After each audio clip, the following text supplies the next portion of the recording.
pastors in Africa, listen. We have pulled my people, God said, through your witchcraft, magic, and seducing demon. And I say to you, enough is enough. Judgment is coming to you, pastors in Africa. Judgment is coming to you unless you repent now, God said. We have deceived my people. You have proselytized my sons and daughters. You seduce them and bring them to immorality. You teach them to rebel against me. You have seduced them. Enough is enough, God said. Enough is enough. I will turn the country to humility. And every false shepherd will be removed in the church. And every seducing leaders will be removed and cut off in the land. And I will raise up another. Will teach my people to love me, to serve me, to worship me, and to obey me.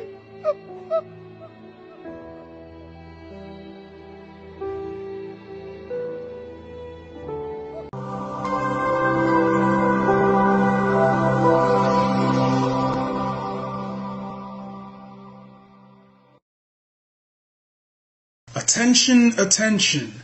IPOB One Family. This announcement is for those outside of the USA that wish to donate to the Eastern Security Network Fund that is based in the United States. Because of the fees that donators have to pay the bank when sending wires, we recommend that if you're sending less than $250, that you donate through the IPOB USA website. It's fast, simple, and less expensive for you. Go to our website, www.ipobinusa.org/donate. That is www.ipobinusa.org/donate and make your contribution. When it comes to keeping our people safe, every bit counts. After all, the security of our communities is our responsibility. Let's make this happen together.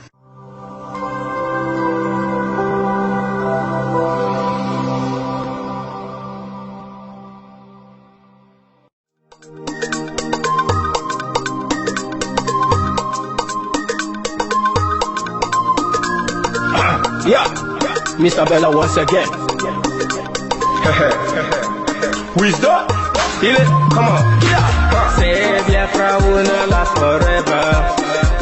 They say happy up in no go stand. What did they know? What do they know? What do they see? What do they see? If you give me a gun, I will shoot them aside. If you give me a gun, give me a gun, I will shoot them aside. If you give me a gun, I will shoot them aside. Give me a gun, give me a gun, I will shoot them aside. Give me a gun, I will shoot them aside. No, no, no. Biafra will live forever. Biafra will live forever. Biafra will live forever. Biafra will live forever. Biafra will live forever.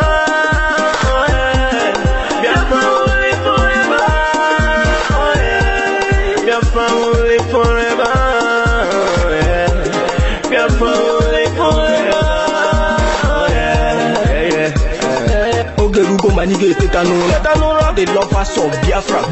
This is the time we need to come together and fight for what is belong to us. Ogerugo Manika bandits who want to make us a giant of Africa.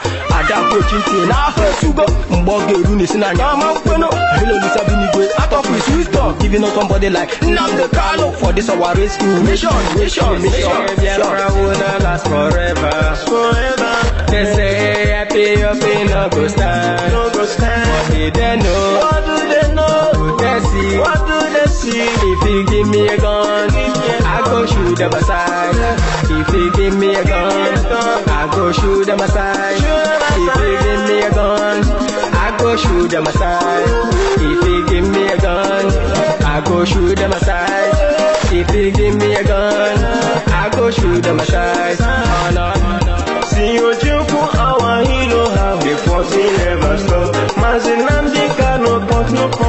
Republic cannot stop us. Bien parler forever. Believe me now. But independence for Nigeria as a corporate entity is not enough.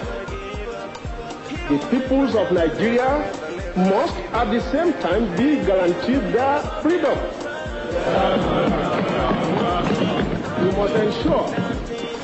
We must ensure that in an independent Nigeria, individual citizens throughout the land enjoy liberty, human dignity, and equality under the law.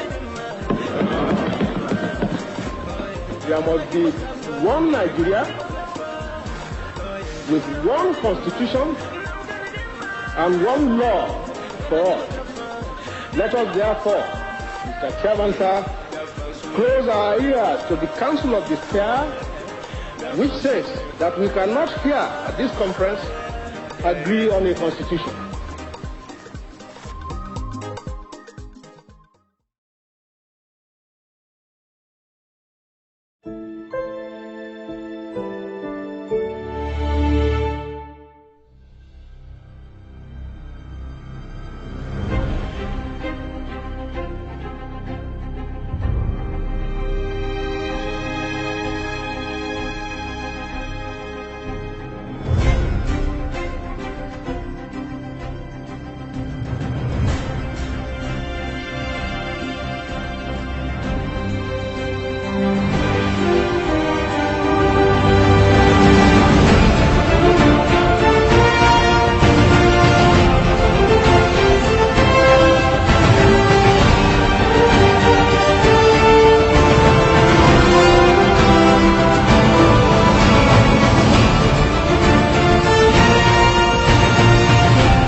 Good evening. Welcome to the part 5 of IBB Exposition of IBB interview. Welcome to the part 5. Today we are meaning our business. We focus on what we have come to do. We are not going to be distracted. I was just communicating with those who are watching from Facebook before I off the video, when I'm inviting them and informing them that we are going live. I want you all to know that Simon Epa is not shaking. Simon Epa is not shaking. So please forgive those who have come to tarnish the image of the struggle. Forget those who the politicians have paid money to bring disunity in the family. Forget those who, let me tell you, if you know what is happening, you will not give audience to those people who are trying everything to bring division to the family. We are not divided. We are not divided. Only some bad eggs that the Nigerian politicians are using. Let me tell you, Omahi of Ebonyi State once said that if you, somebody said what about the sound? Is the sound okay? Is the sound okay? Is the voice cracking? All right, you have to refresh a moment.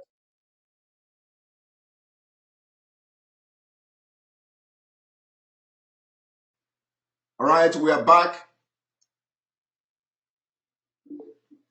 All right, we are back. So the sound is okay now, right? How about the sound now?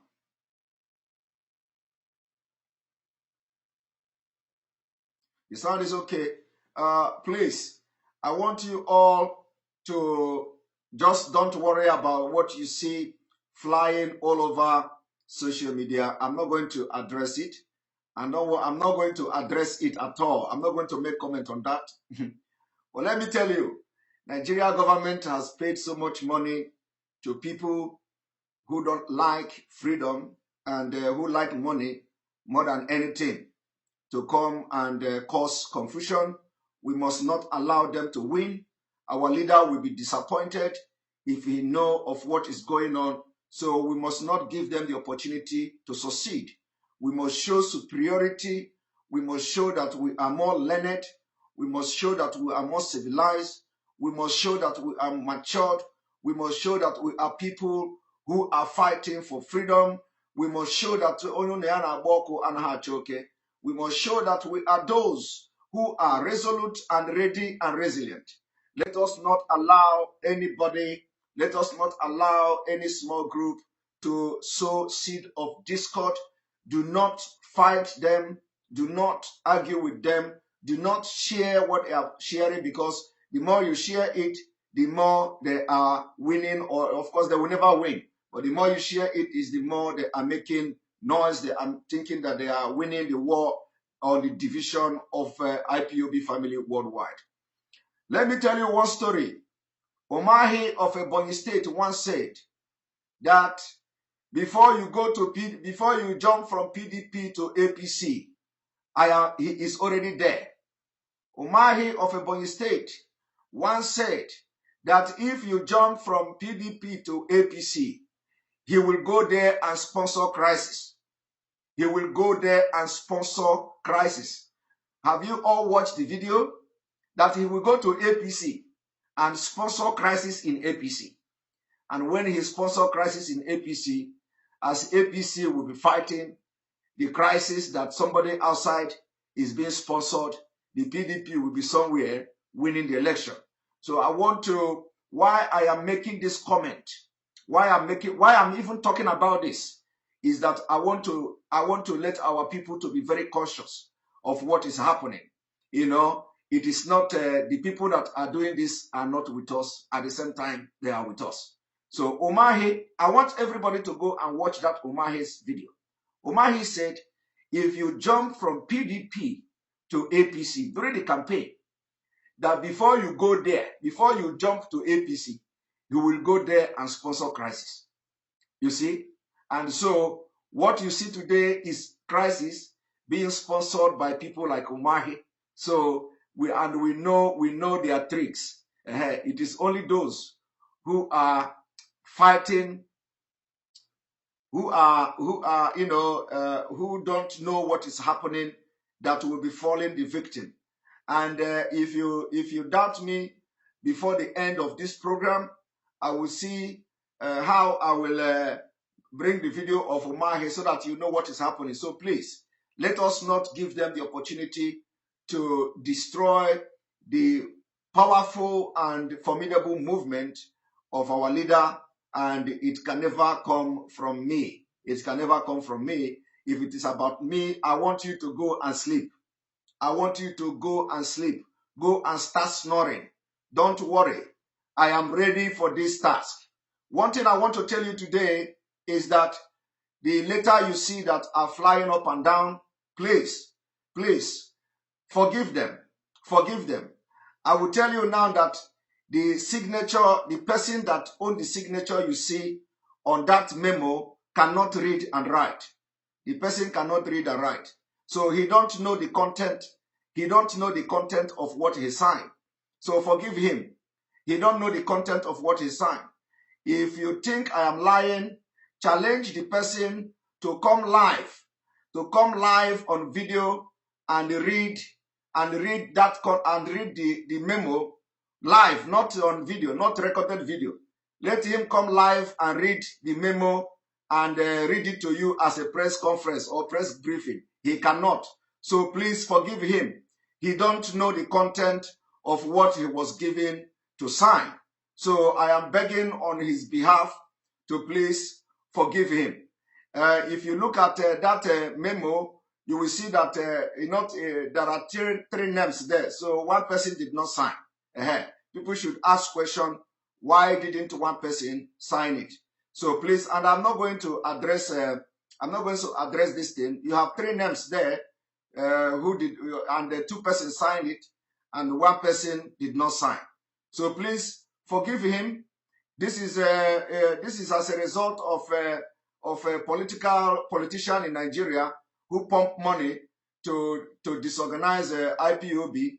We can never. I promised Mazi Nnamdi Kanu after Biafra. I promised Mazi Nnamdi Kanu. I said I will never disappoint you, and I told him, Onyemdu, I will deliver whenever I can. I will never disappoint him.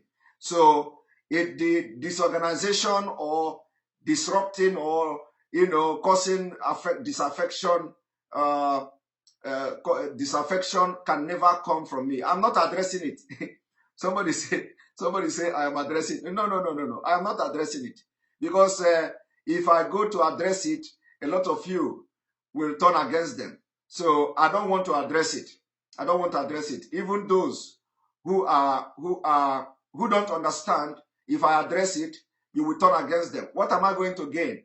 What am I going to gain for you to turn against them? I'm not going to gain anything. It is not going to add money on my table. It is not going to add food on my table.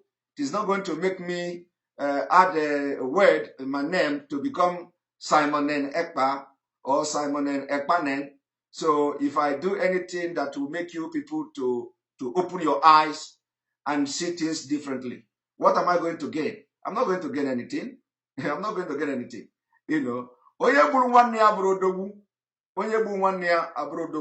I am begging Biafrans to forgive and forget.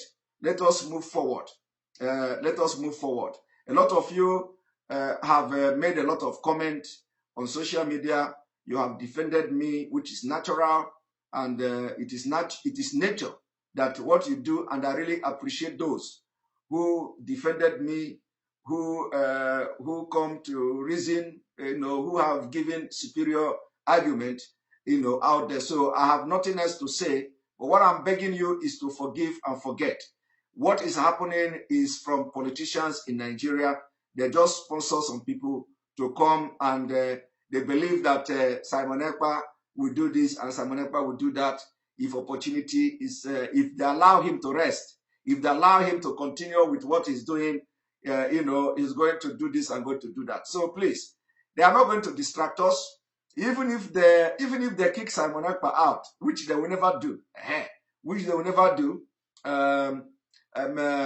somebody else with the spirit of Biafra will also possess another person to do what I'm doing. So, but please, I am appealing to all of you, don't attack them, don't abuse them, because the more you abuse them, the more you attack them, the more the politicians who paid money, they are winning, and we don't want them to win. Even if our leader come out today and say that I am at fault, I will continue to do what I'm doing, because I know one day he is going to get the truth, and the truth will be revealed to him, and no matter how long it takes. So, but I am the last person anybody can turn around. I know why I have come to Biafra struggle, and I am unshakable. I am saying I am unshakable. If it is about me, my Biafra people, go and sleep and snore. Go and sleep and go repo. I am not shaking. Okay? Well, like I said, forgive them, for they don't know what they do. Forgive them and forget. Okay? Forgive them. Because the person who signed it don't know the content. He don't know what he signed. He don't know what he signed. They just wrote something and gave him, and he signed it. He don't know it. If he know it, tell him to come and make live video like I'm doing now. Read it and address you. With to explain what the content of that memo.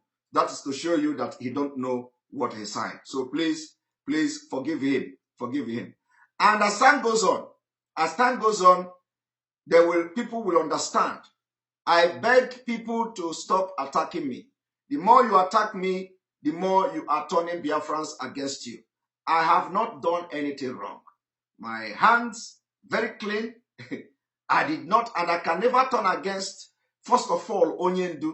I can never turn against him. There is nothing you can do in this life for me to turn against him. It can never happen. And because I know how far we have gone. I know how far we have gone. And I know that a day like this will come. And we are going to win. We're already winning. We're already winning. So please forgive and forget. Forgive them. Forgive them. Because of me, forgive them. Because of me, pray for them. Because of me, like them. Okay? Like them. Because this is what Jesus is teaching us for those of you who are Christians. Forgive and forget. Let us move forward. Makana akarị m okwu nkote. Akarị m okwu nkote. Okwu ọbụla nkotere akarị m ya. IPOB families worldwide. A lot of them love me. And I love them. And there is no other family bigger, better than the family of IPOB worldwide that understand me, those I have spoken to, those who know what is going on. You know, there is no other family better than that. Everybody is the same. Okay? Everybody is the same. So please, let us allow these people, Nigerian media, everybody knows that, you know, I want you people to understand one thing. If there is nothing the Nigerian politicians have seen in Simon Ekpa, nobody will talk about me. Okay? Nobody will talk about me. Nobody will talk about me. Okay? If the Nigerian politicians who paid this money did not see something coming, you will not see anybody talking about me. And when you go to Nigeria media, everywhere they are looking for, when they talk against Simon Ekpa, you see it flying everywhere. You understand? Any day somebody comes to talk about Simon Ekpa, you see the news flying everywhere.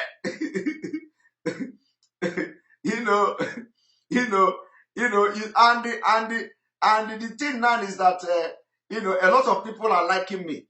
A lot of people, I have a secret secretary now here. A lot of people are liking me, and they are pushing people to love me more. But let me tell you, Aka Chukudia, I said, Gene, Kehembalono, Asimuno na Aka Chuku Megene dia. So whatever they do, it happens for the best interest of Biafra, best interest of the struggle, best interest of Simon Ekpa, because a lot of people will be saying, who is this Simon Ekpa? Everywhere. Simon Ekpa, Simon Ekpa, Simon Ekpa. So some people who never listen to our preaching will go and start searching. Where is this Simon Ekpa? Let us go and listen to him. And anytime they come here, our juju will catch them. Maybe juju, Jesus juju.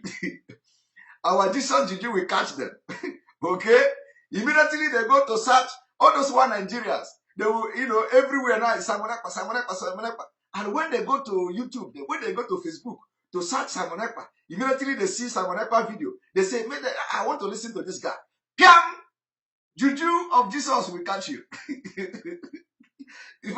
I am telling you. So everything is strategy. As they are trying to work against Simon Ekpa, they are bringing more people to IPOB. They are bringing more people to the struggle. They are bringing more people to Biafra. So because nobody that will watch our exposition and really have that, like, not all these people that live Fulani Chichuaja, because there are people Fulani Chichuaja. Now, those kind of people, there is nothing you can do in this world for them to repent. So, but there are people who we can still, get something out of. So they can never watch our exposition and remain the same. That is what I'm telling you. And so for this, what is going on, we are going to get a lot of convert. We are going to get a lot of convert. All of them will be coming. I want you to go check everywhere. Everywhere our followers has increased. Everywhere. Those who don't want to write about us, they are writing about us. Even the BBC Igbo. BBC Igbo, I have been warning them. BBC Igbo is always the one looking for Simon Ekpa's story. And I have asked them, when I told people if you see BBC for street, anywhere in street in Biafra land, and they ask you question, tell them to come and Simon Ekpa have answer. A lot of people misunderstood this. Of course, those are the people who don't understand me are those who are collecting money to bring a crisis in IPOB. Because the reason I ask you, tell BBC but to come and ask Simon Ekpa, because Simon Ekpa have the answer, is that I want that any day BBC will interview me. That will be the end of them in Nigeria. Because it is good. I am saying it for the very first time. If you don't know the reason why I'm telling them, challenging them to come and interview me, they're interviewing everybody. Why is my own different? Why is my own different? Huh? But every time they write about, every time they see Simon Ekpa went to the toilet, they write it. Anytime BBC will see that Simon Ekpa fall in the gutter, they write it.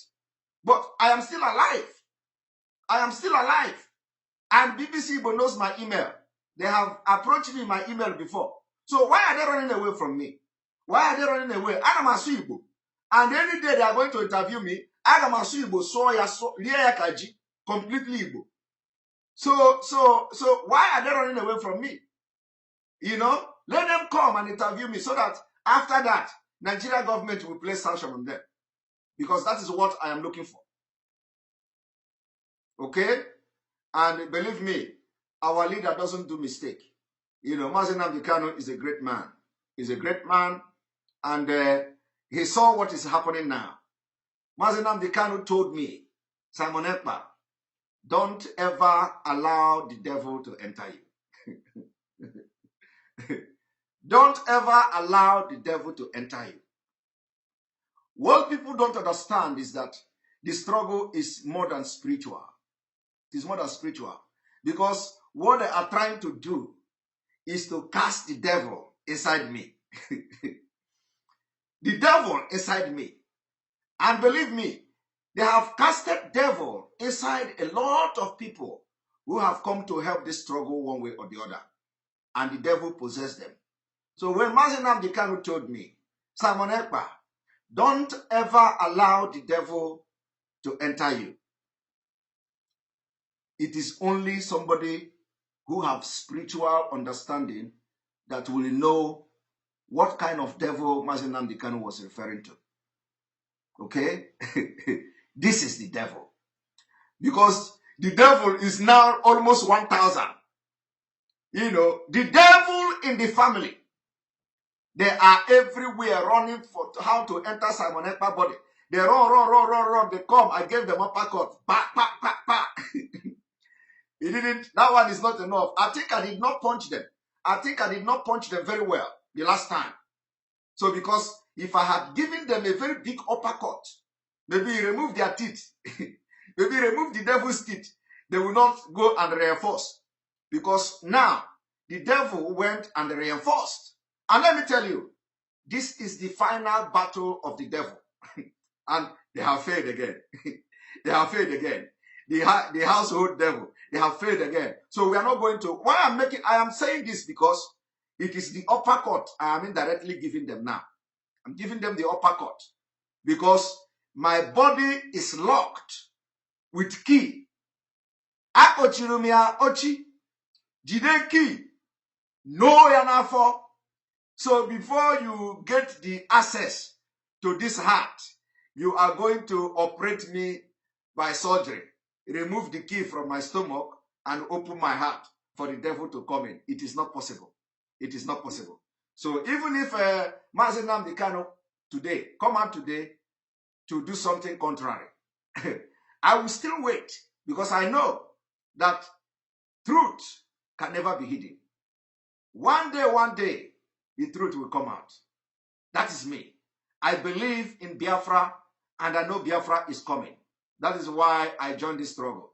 I didn't join this struggle because I want to make a name. I have already made a name in my field of endeavor. I have already made a name here in Finland. At least, not everybody have done what I have done here. So I have made a name, at least to my own satisfaction. I have also made a name in my place. At least there is nobody who will go to my place now who don't know me, Okay?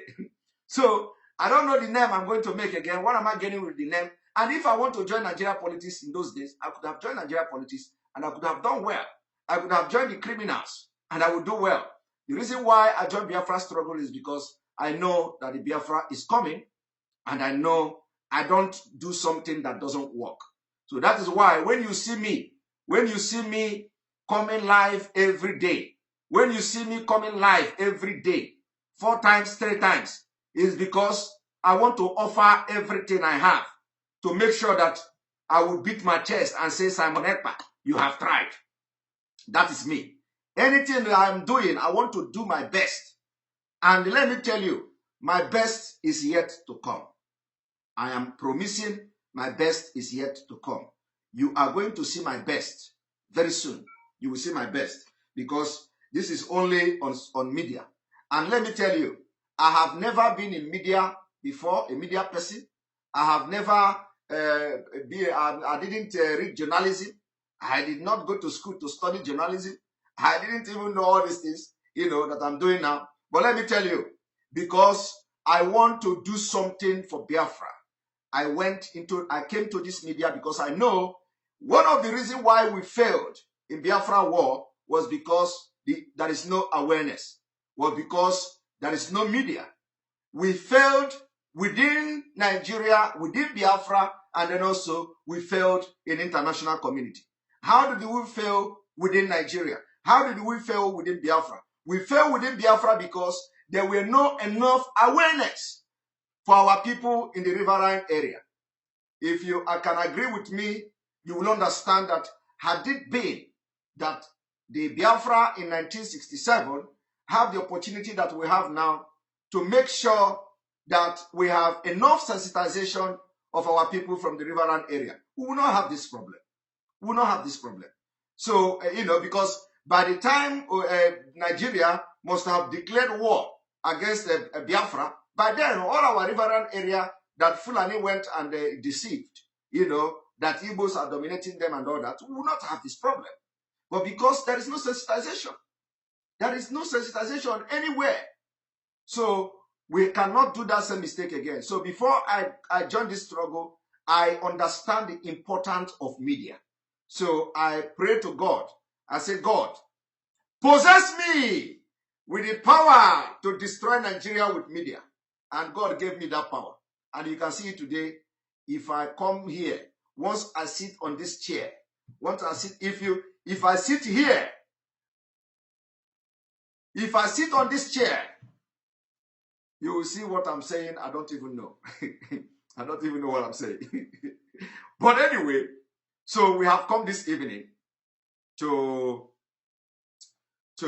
continue with the exposition of IBB exposition.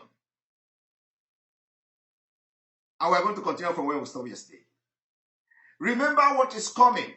I want everybody to focus on this particular Islamization, Northernization,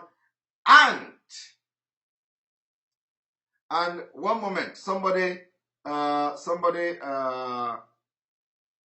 think I will also make one comment on this. Somebody said Lucia DK autopiloting. You see, I think thank you for reminding me about this. A lot of people don't understand what is autopilot. I have explained this autopilot. I have also made a program on autopilot. And I have asked people who don't understand what autopilot means to go and watch that program I made on autopilot. Let me tell you, I have never in anywhere addressed IPOB as IPOB is on autopilot. No. What I said was that Biafra struggle have entered autopilot. It is never in any way IPOB. IPOB is a movement for Biafra restoration. IPOB have leadership, IPOB have structure, and IPOB can never be on autopilot. And I don't know those who are twisting it, those who are getting the information, it is there on Nigerian newspaper. I did not say IPOB is not autopilot. What I said is that Biafra struggle is in autopilot. And remember that it is not only the IPOB that is talking about Biafra. There are other people, even though they are not relevant like that, but they are still talking about Biafra. There are people who do not belong to anything, but they also want Biafra. So when we talk about Biafra struggle in autopilot, it has nothing to do with IPOB. IPOB, Mazi Nnamdi Kanu continue to be a leader of indigenous people of Biafra. And the indigenous, in absence of Mazi Nnamdi Kanu, there is DOS, and I call them the leadership, the Biafra leadership. That is the name I give the DOS, the Biafra leadership. So anybody that is coming to tell you that there is nothing like autopilot, you know, I don't know whether the person is defending the Biafra or the person is defending IPOB, because there are two different things. IPOB is not in autopilot, but the Biafra struggle is an autopilot, which there are people who want Biafra. They don't belong to any group. They don't belong to IPOB. They don't belong to Mossad. They don't belong to anything. They are just there shouting Biafra, you know, and there is nothing you can do about them because they don't belong to any group. So, and they combining this whole thing together, it becomes Biafra struggle.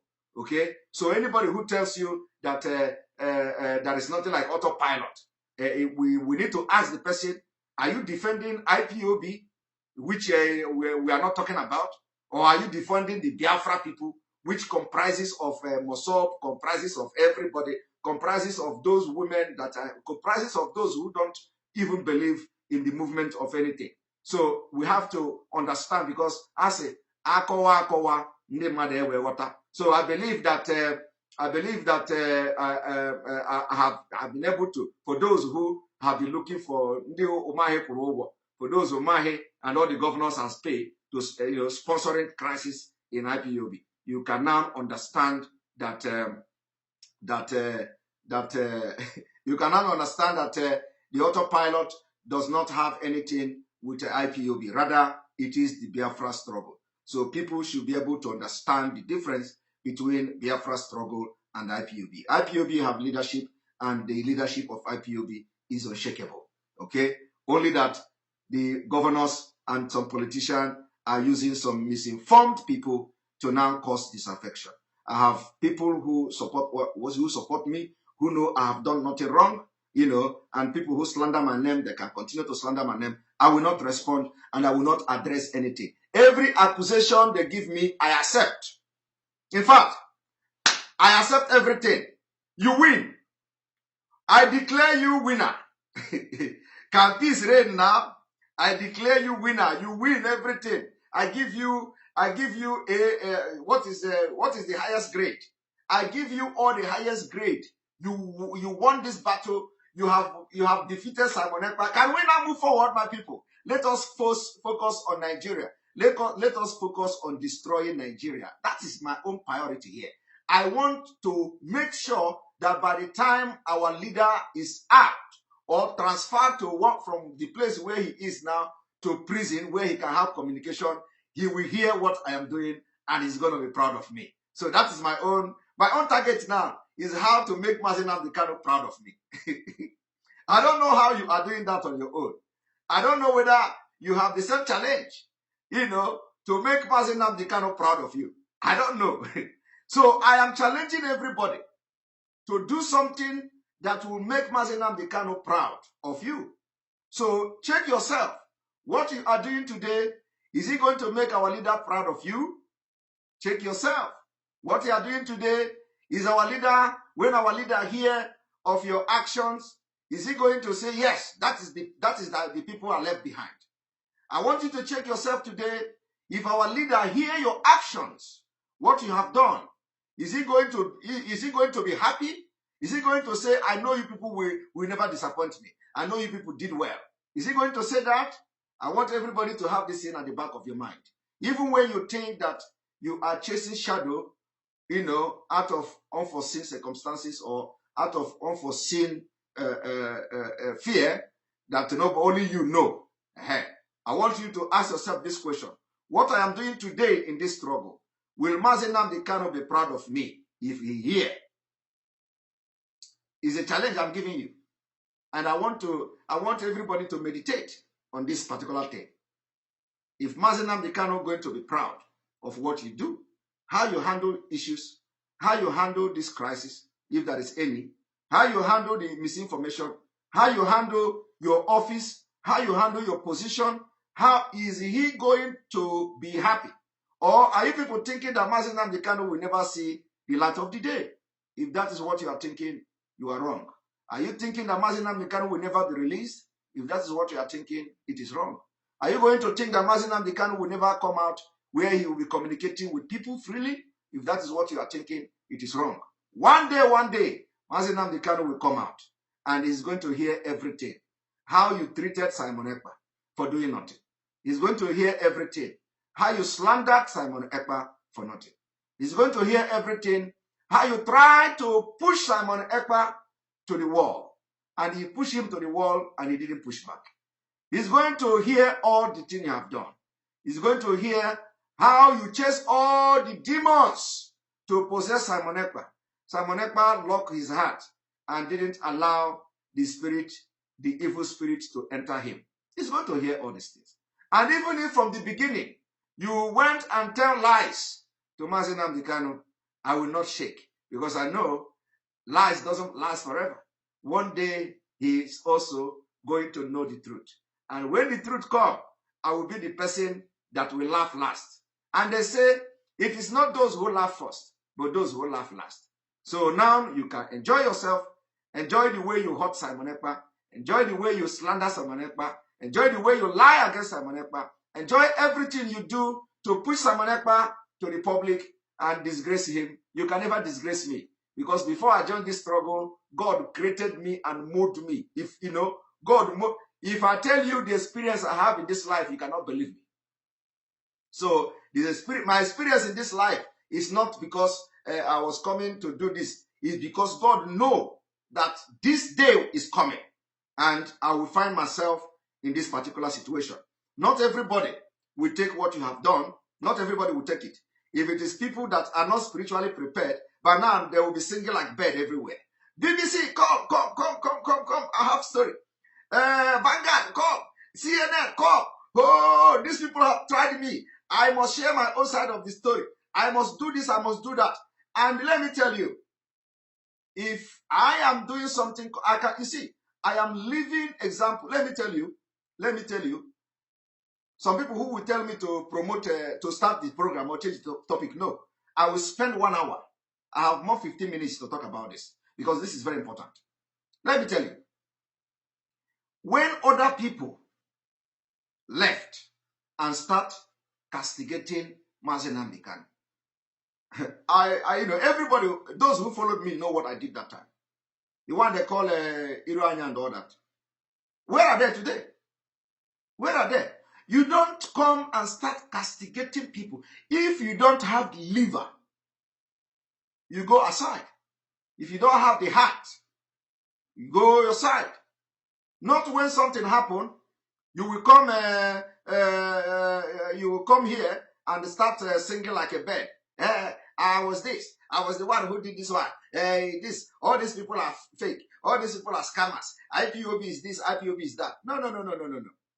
In case if anybody is thinking that one day Simon Ekpa is going to do that, my brother, you are going to get high BP. You are going to get high blood pressure. Because the more you are trying to push me to do what other people did, the more I will disappoint you. And when I'm disappointing you, I will be addressing you like a child, the way I'm addressing you now, in a comic way. Anybody who knows what I'm doing now, know what I'm addressing you in a very comic way. So if you think that you can push me like you push other people, and they will start fighting against Biafra, fighting against Mazi Nnamdi Kanu, my brother, I will be the last. You don't see my colors. I have many colors. So when you change that red, I will change to white. When you change to white, I will change to black. Not in the negative, because there are people who change colors in the negative. I change my own color in the positive. So whenever you come, I will change color that will suit you. Whenever you come with black, I will change color that suit you. So bring it on. Tomorrow, let me see that there is another slander against Simon Ekpa, I'll be laughing at you. And let me tell you, if you do all these things and you did not succeed, you don't know that it's going to be shame on you.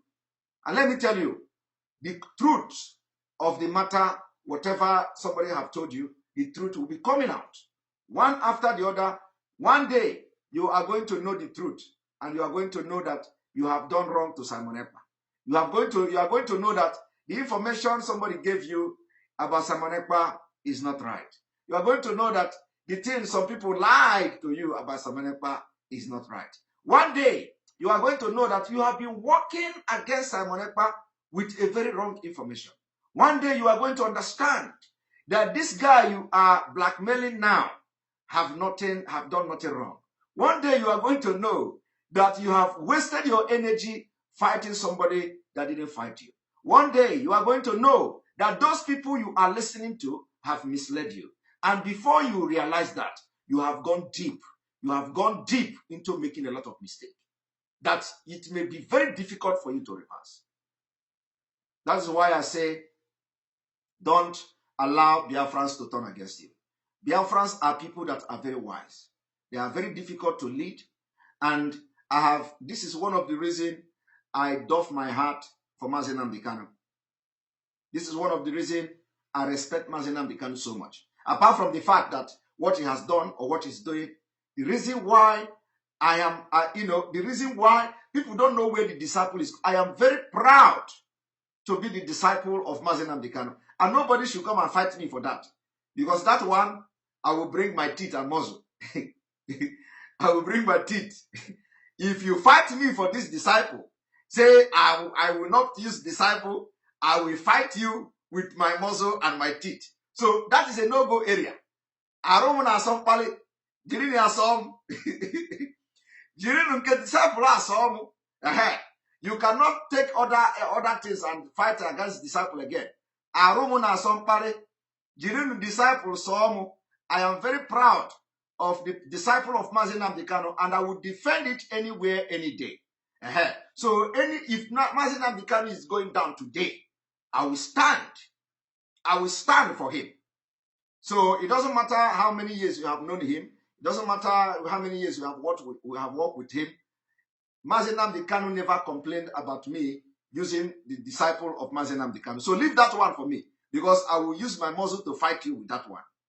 But every other thing, I will dash you. Every other thing I ask you to take, do as it pleases you. But don't fight me with this disciple of Mazi Nnamdi Kanu. Don't fight me. Don't fight me. This is a very serious one, you know. I know that because you know my strength is in the disciple now. Tomorrow now you will manufacture another. Tomorrow now you will manufacture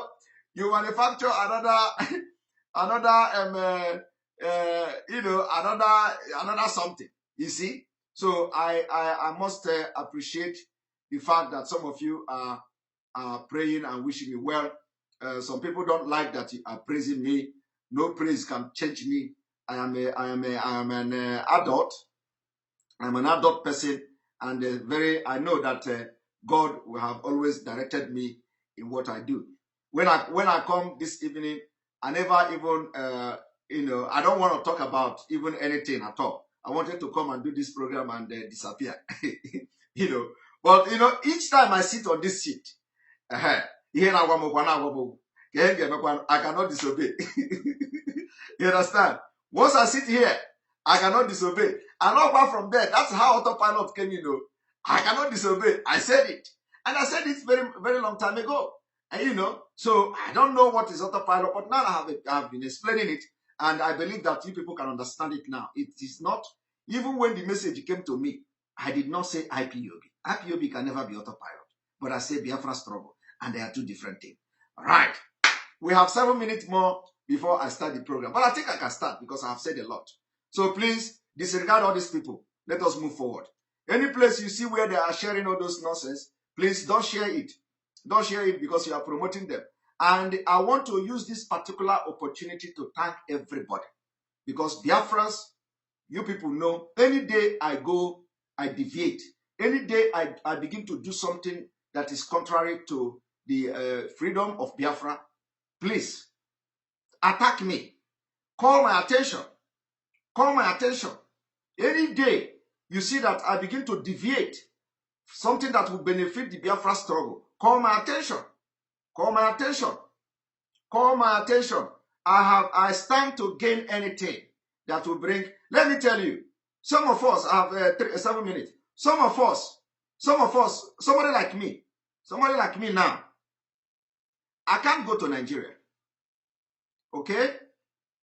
I can't go to Nigeria. Do you understand that? But those people signing the document, the memo you see, they go to Nigeria. They go to Nigeria. They travel to Nigeria every year. You see? So, because of the sacrifice I have made, I have sacrificed going to Nigeria in place of freedom. But the people that are circulating this document, they can go to Nigeria. Nobody know them. Nobody know them. I want you to consider this. So when they are telling you this, that, I want you to put yourself in our shoe. I want you to put yourself in Simon Ekpa's shoe. Simon Ekpa cannot travel to Nigeria today. Do you think I don't like Nkwobi? Do you think I don't like mango? Do you think I don't like all those things you go to enjoy in Nigeria? You jump from one place to another. Do you think I don't like it? Do you think I don't like traveling to Nigeria for December? You think I don't like it? You think I don't like going to village to see people? You think I don't like going to I don't understand. But what I'm telling you now is that the people that you saw that are spreading this news, Simon Ekpa this, Simon Ekpa that, they go to Nigeria. They have freedom. They enjoy themselves. Everybody is sacrificing something. But the sacrifice we made now is that my own freedom is limited. I cannot even go to African country, not to talk of go to Nigeria. I can't travel to African country. In fact, I cannot even travel to Arab country. Okay? I can't travel. You think it is a small price? If you don't know what is sacrifice, this is sacrifice. Because I am coming every day to expose the things that are hidden. But the people signing documents and signing something that they don't understand the content, they are faceless. You don't know them. They go to Nigeria every day. They do business in Nigeria. Do you see that? They do business. The people who sign the document you see that are circulating, they all travel to Nigeria. And they are going to go to Nigeria this year. But I will not go. And if they will go and come back, enjoy with their family, enjoy with everybody, but Simon Ekpa cannot go. I want everybody to, you see, if I begin to talk, you see, that's why I say, stop attacking me. Stop attacking me so that Biafrans will not turn against you. I am the least person. I am not your problem. I am not your problem. I am not your problem. I come here every day to do something for Biafra people. I volunteered. I sacrificed. Some people are in the bush. I want you people to understand. Some people made sacrifice. So as I'm talking to you now, ESN, they are in the bush. ESN, they are men like me. They are in the bush. In the bush, hiding from one bush to another to secure you. While some people will go to Nigeria and enjoy themselves and come back. And we are all in the same struggle. We are all in the same struggle. So I want people to understand, that what you do, when the wrath of God will fall on you, it will not be good. I want everybody to think deep. Retract from what you do. Retract. Retract. Retract. Some people will say, we have sacrificed a lot of things in this struggle. We have sacrificed a lot of things. You have not sacrificed more than the people that died. You have not. You have not sacrificed more than the people that died. But there are people who are alive now, but they have sacrificed their freedom.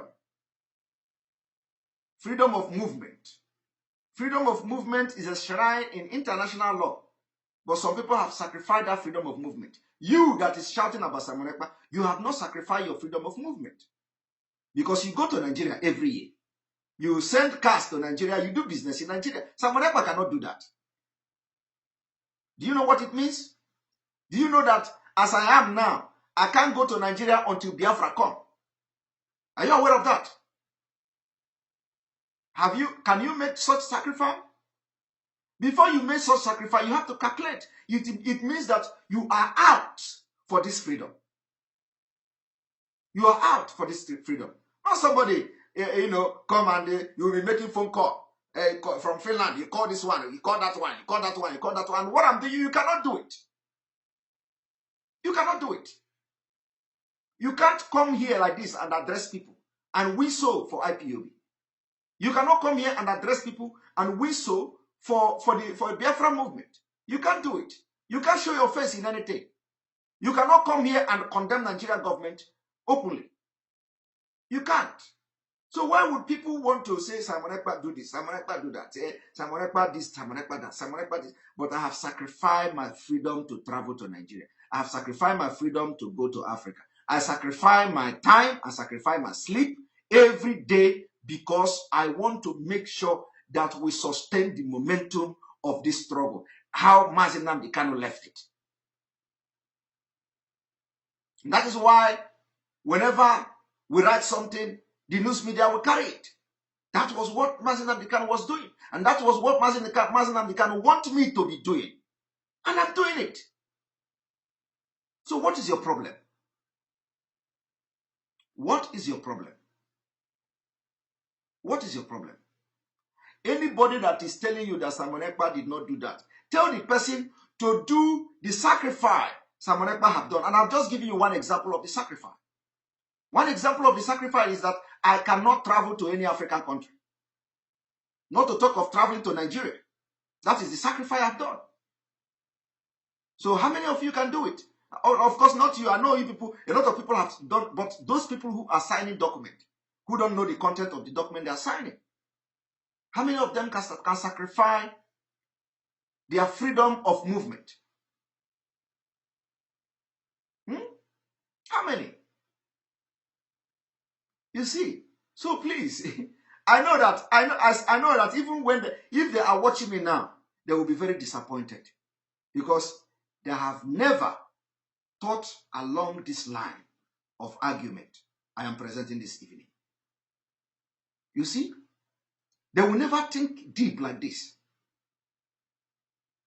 Because as I'm talking to you now, some of them have already purchased tickets to travel to Nigeria to enjoy themselves. Some of them have their family in Nigeria. They go there to meet them. Some of them have wives in Nigeria. So as I'm talking to you now, this is August.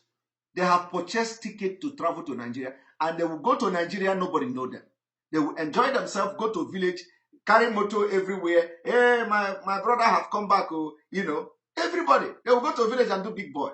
You think I don't want to do big boy? You think I don't want to? You think that you are the only one who know how to do big boy? I want to do big boy, but I want to do it in Biafra land. I want to do it. I want to do my own big boy in Biafra Republic. Okay? I want to do it. IBB is calling. Yes, that is exactly it. Thank you very much for reminding me. All right, here we go. We are going to start. We are going to use just 30 minutes to talk about this IBB exposition. And welcome again once more. If you are watching this program, hit the like button. If you are watching this program, hit the like button because now we are going into the IBB section of this broadcast. Hit the like button. We are coming back. Let me check how many likes we have because we want people to join now to watch this particular exposition that we're about to do. One moment. So I want to know how many. And all of you, thank you. We have 1,000 likes. We have from YouTube 2,500 viewers.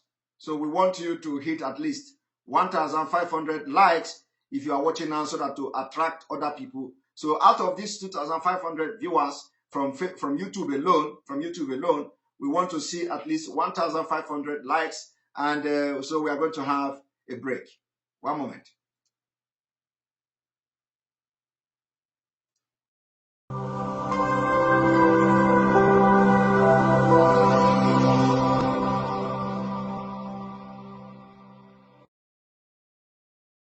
Attention, attention. IPOB One Family. This announcement is for those outside of the USA that wish to donate to the Eastern Security Network Fund that is based in the United States.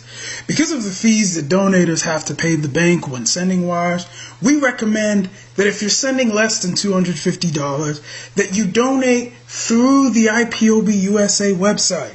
It's fast, simple, and less expensive for you. Go to our website, www.ipobinusa.org/donate. That is www.ipobinusa.org/donate and make your contribution. When it comes to keeping our people safe, every bit counts. After all, the security of our communities is our responsibility. Let's make this happen together.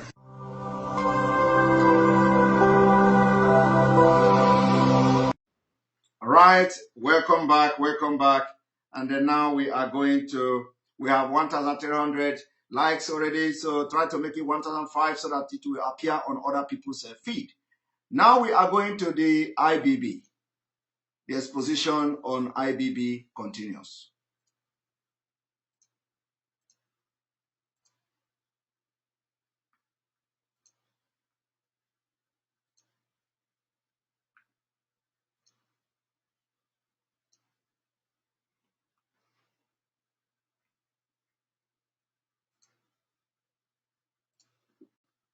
How painful was it for you personally? Hutu is an offense. One man.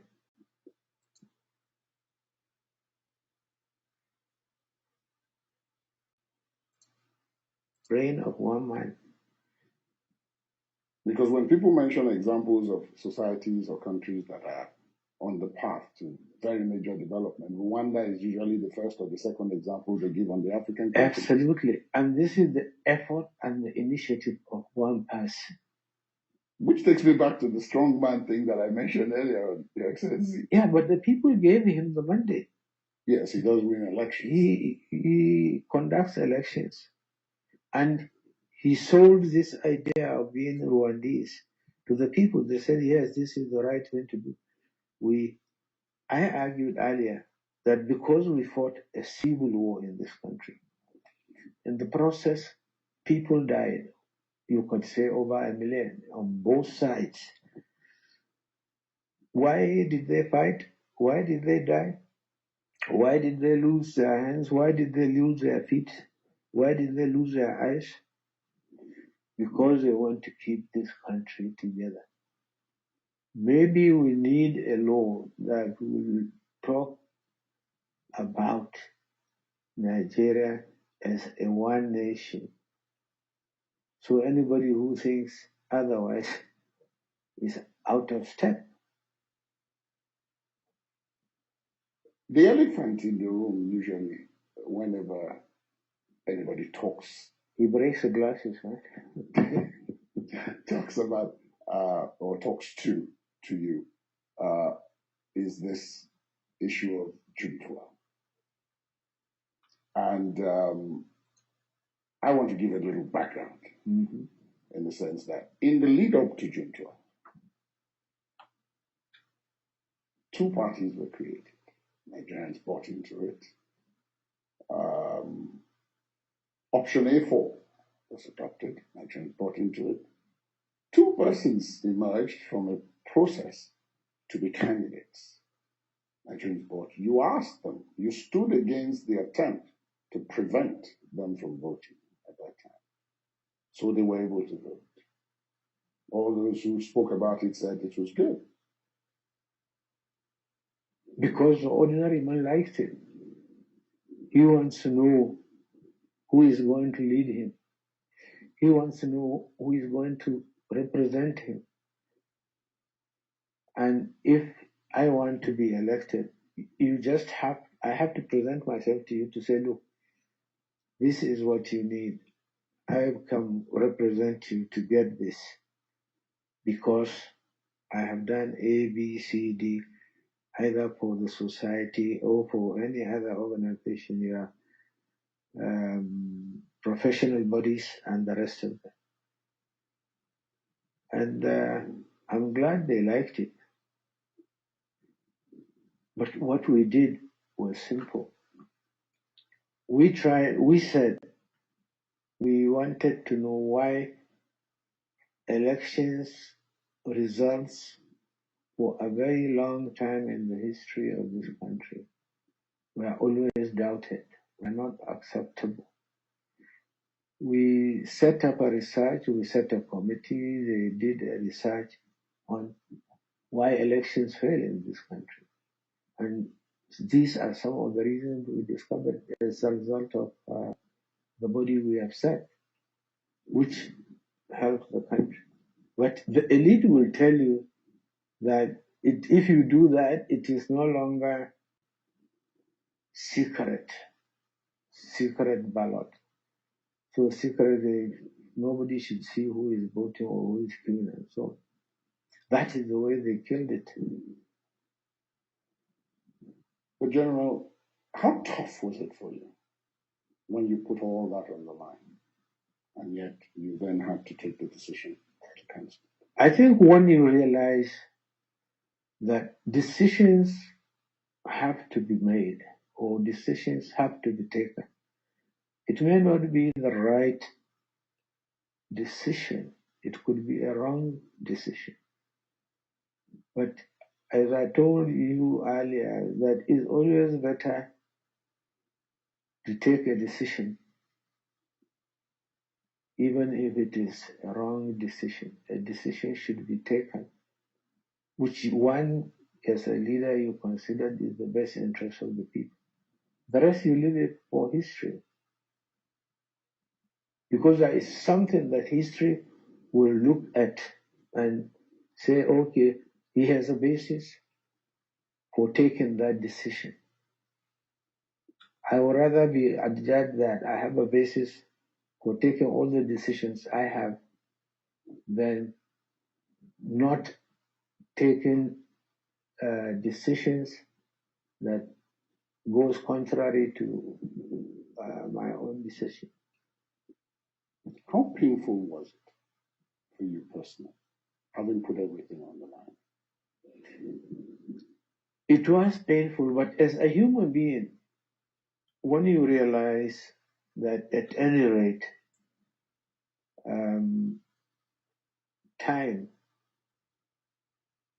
will take care of all these issues. Some generations are going to come, and people will continue to look at what you did, no matter what time it is. In maybe 100 years, 50 years time, people will still talk about structural adjustment. So that's fine. People will, at that time, will say, oh yeah, this is the right decision, or wrong decision, and so on. So if you realize that this could happen, then the pains that you feel will be substantially reduced, and say this is just the way of life. That's for you.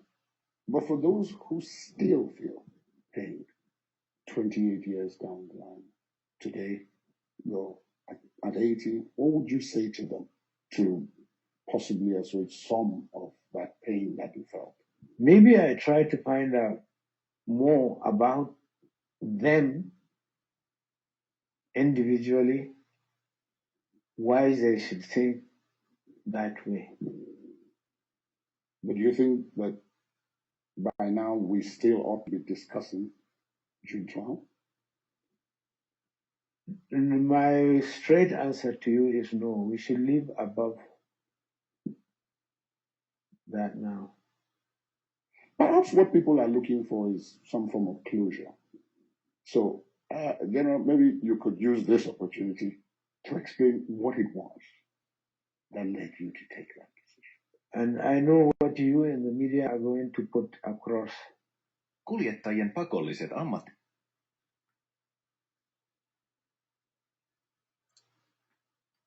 Try me, General. No. People will see this interview,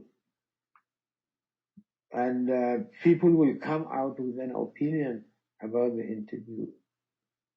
IBB apologize or regrets or something like that. They will put words into your mouth and my mouth on this interview. And there is nothing I can do, or there is nothing you can do about it. So allow time to take care of it. It's a decision we took. I kept on saying I had to take that decision. I did that to the best of my knowledge in the interest of the country. I did the right thing. I can sit back and say, okay, some of the things that I said manifested after I had left. You had a coup, and that coup lasted for 5 years, right? You had it. There is impatience in you. When I say you, I mean Nigerian impatience. I drew up a program for you to have an election in 5 to 6 months. I want you all to just have patience. We're already getting there. Right? So that you can have an election in November.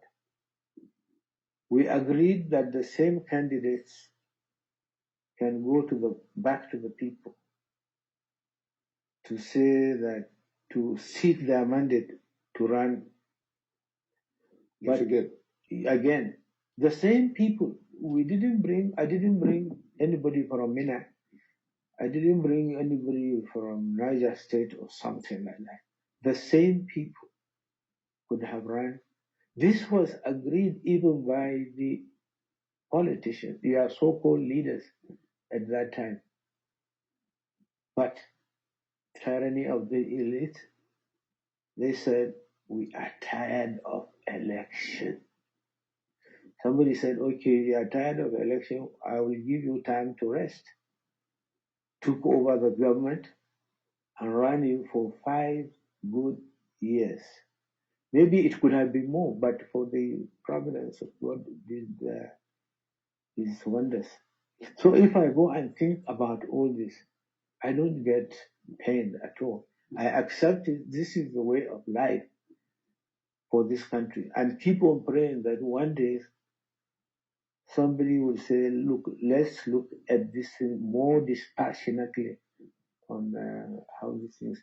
I feel I try to provide counter arguments with what others say, because it affects me. So I try to justify it by providing counter arguments to myself, thinking about it myself, and believing that one day somebody will see it my way. One thing that people, of course, see your way, and which is very positive, was your role, and I think that would probably be when you came to national attention, the role you played in stopping the coup by Lieutenant Colonel Bukar Sukar Dinka, who incidentally was your friend. He was my friend. We grew up together as young officers and trained together. And really, when I say friend, I mean he was my good friend. The story is that you actually went there unarmed against the initial orders that you should storm the place and spoke to him to see whether you could get him to give it up willingly and without bloodshed. Storming was the word, but there are consequences to storming the place. We would have killed more people. A lot of you journalists who were there, maybe they would not be living today. So we decided that. And I took advantage of my relationship with him as a human being. I'm not sure. I believe then he wouldn't look at me coming, and he knows I am, and put a pistol on my head. I believe there in my mind that he wouldn't do that. He will give me a chance. It's just like what we are trained to do. If somebody picks up a white flag, it's immoral to shoot him again and so on. Now he saw me coming unarmed. It's part of our training. You allow him to come.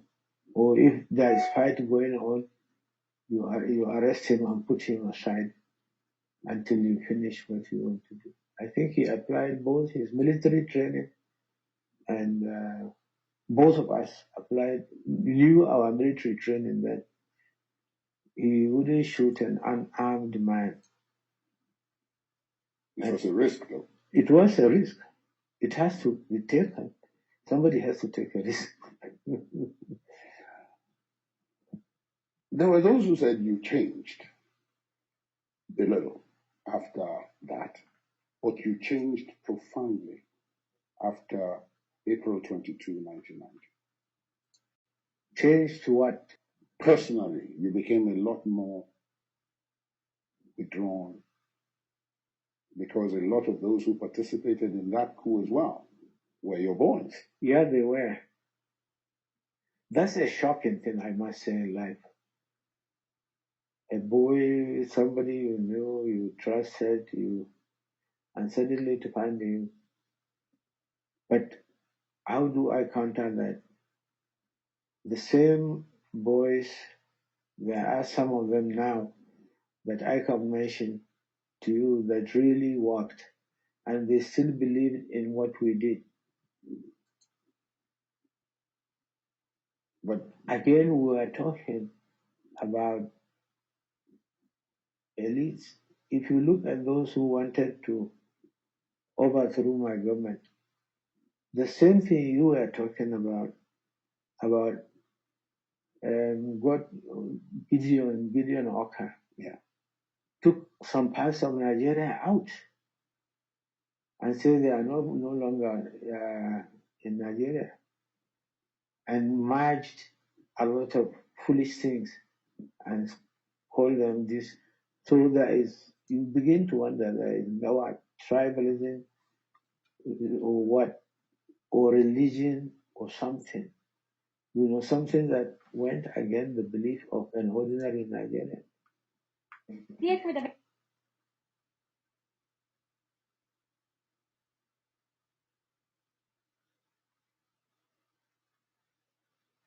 All right. I think, I may pause it here somehow because the what I wanted to play, what he said, I wanted to bring to the public here was that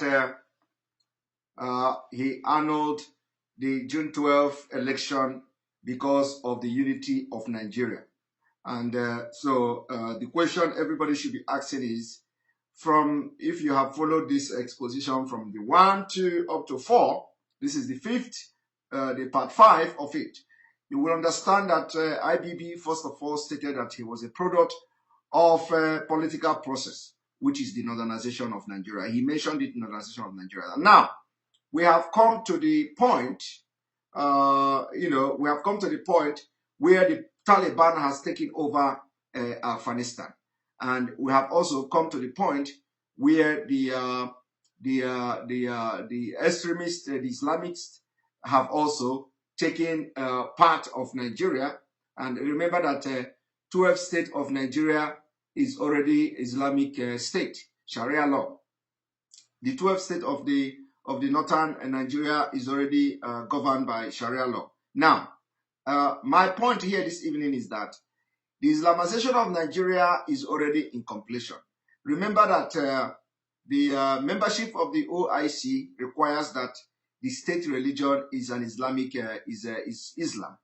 And so they have been able to manipulate that particular thing to mean that the international community, Nigeria, even though within the EU, you say Nigeria is a secular state. It is not a secular state. Now, the danger here now is this. The danger here now is that instead of course, what happened in Afghanistan can never happen in Nigeria. You know, like the way the Taliban took over Afghanistan, it cannot happen in Nigeria. But in Nigeria own, they are using every mechanism available to them.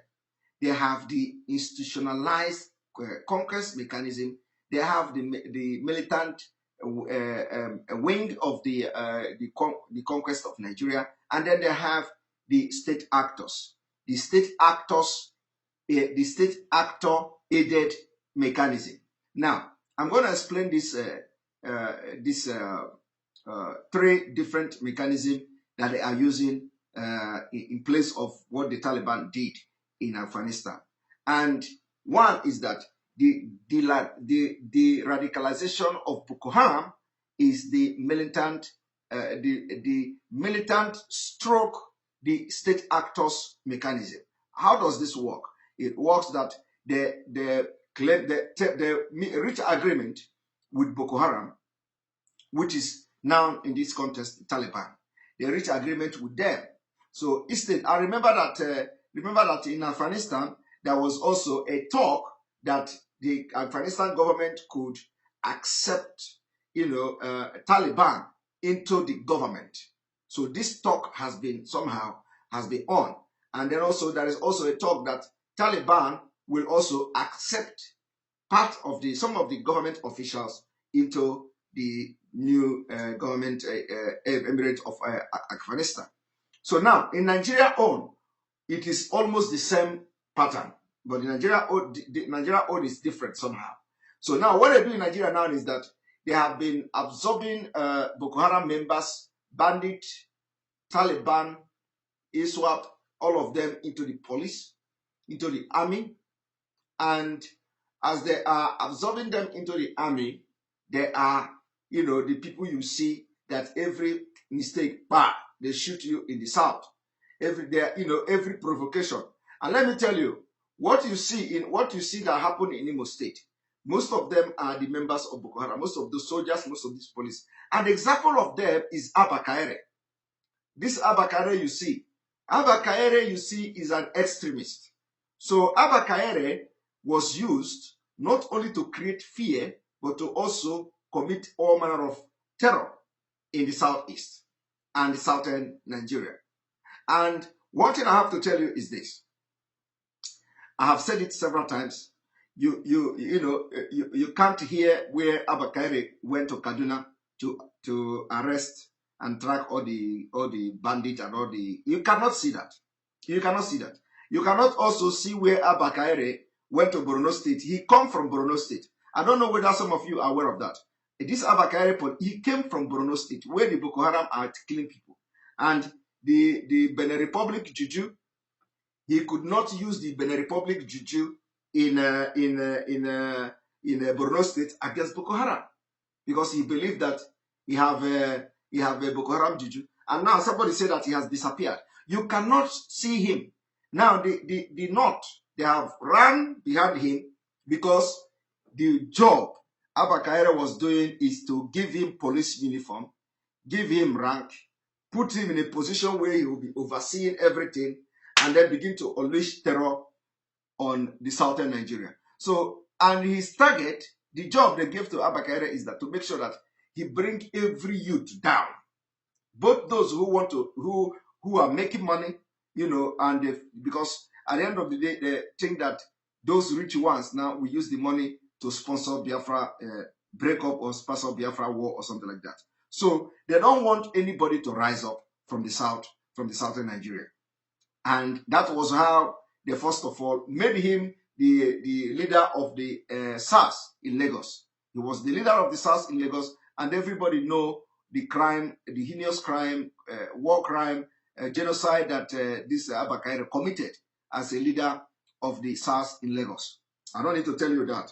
Now, after this, they will have what we call when they absorb this Boko Haram into the military, they become state actors. So they come from the non-state actor, which is the militant wing of this Islamization into the state actor, which is the military, the police, and other paramilitary organization.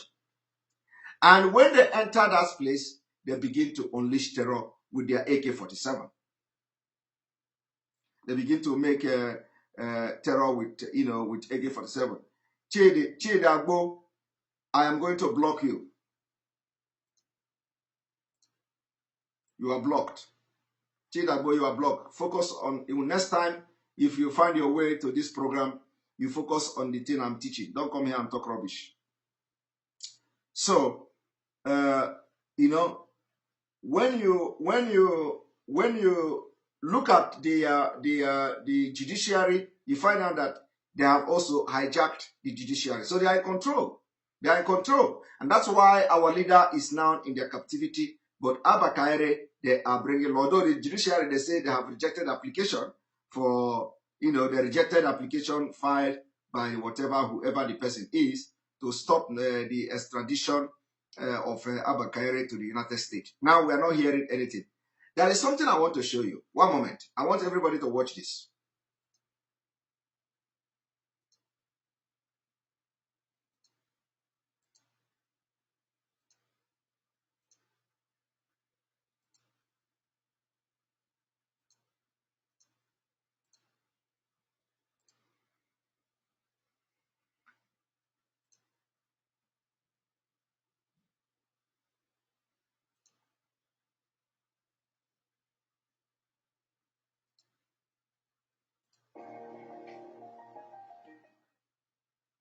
Nigeria's Minister for Information and Culture, Lai Mohammed, has defended the federal government's decision not to prosecute repentant insurgents, saying it's in line with global practices.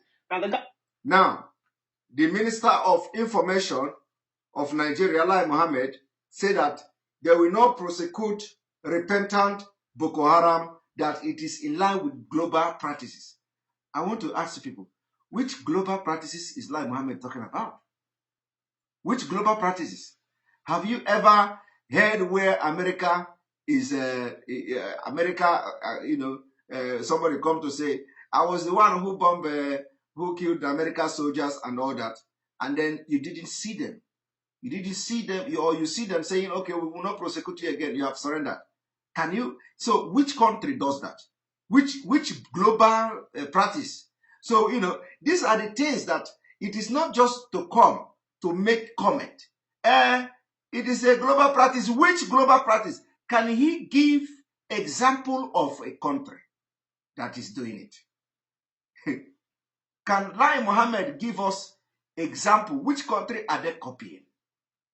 No, but this is the question you will not ask. This is the question some people in Nigeria will not ask. Do you know why? Do you know why? They can never copy America on that. No. They can never copy Britain on that. They can never copy European Union on that. Okay? But when they want to borrow, they will copy America. When they want to defend their looting, they will copy America. When they want to tell you that, when they want to impose tax, say pay tax, levies, they will copy America. But when it comes to Boko Haram and terrorism, they don't copy America. I want to ask you a question. Why? You know why? Because the North controls everything. And the agenda is the Islamization of Nigeria. So they select exactly the way they tell you one Nigeria. They select which law they follow. They select which country they copy. So when it comes to terrorism, they copy Taliban. And let me make it clear today. We have intelligence report that Nigeria is negotiating arms with Taliban. They want to purchase American arms that America abandoned in Taliban. And we are calling the world leaders to make sure they stop Nigeria. Any armed movement from Taliban, from Afghanistan to Nigeria must be stopped. I want everybody to make this quote. Make it go viral. That Nigeria is discussing purchase of arms, American arms from Taliban. Let it make it go viral. We're going to give them a hot seat. We're going to give them a hot seat. So I want you people to listen to what a Minister of Information is saying. And I want Nigerians to ask Lai Mohammed, which country is he copying? Now watch.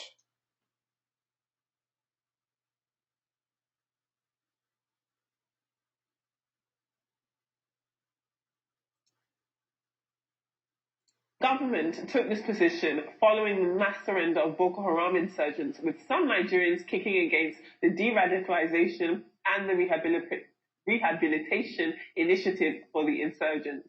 But the minister said the call for the prosecution and killing of repentant insurgents rather than granting them amnesty is against global best practices. The minister also criticized the claim that the insurgents would be recruited into the Nigerian military. Journalist and social commentator Adenu Kunu is here with us in the studio to discuss the federal government's decision. Good morning, Adenu. Thank you very much. Thank you one more time for having me here. I appreciate coming in. Yes. It's a sticky, yes, definitely. Well, it's a sticky situation, isn't it?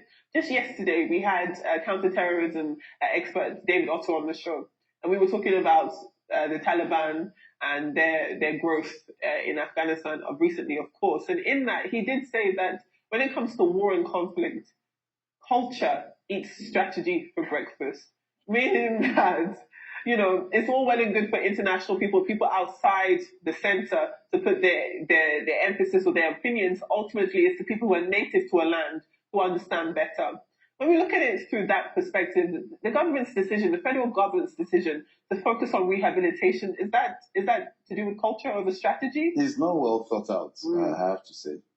I will always call for a country that functions for everybody, that is equitable, just, and of course accessible in terms of all the goodies of the country. But when it comes to the de-radicalization of some people, you need to ask the question, who are those de-radicalized already? That's the question. There's a key conversation here. It's about the faith of the people. It's about what they believe is right. Between 1979, when there was battle against Russians, by the Mujahideens that transmuted to become the Taliban, officially recognized as such in 1996, there's never been any moment where they had a discussion about turning over a new leaf, and they did. Let's say this. We had a kind of pact signed by the American government April 2020, so that people, particularly the American army, will leave Afghanistan and the Taliban will behave themselves. Between that time of April 2020 and now, 3,000 people have been killed. 62% of those are from Afghanistan. The picture is, I've gone there to tell you that people have been radicalized into an ideology. People have tasted blood and the benefits of pilfering and all forms of illegality. It will be difficult. And let's come to the home front and talk about it.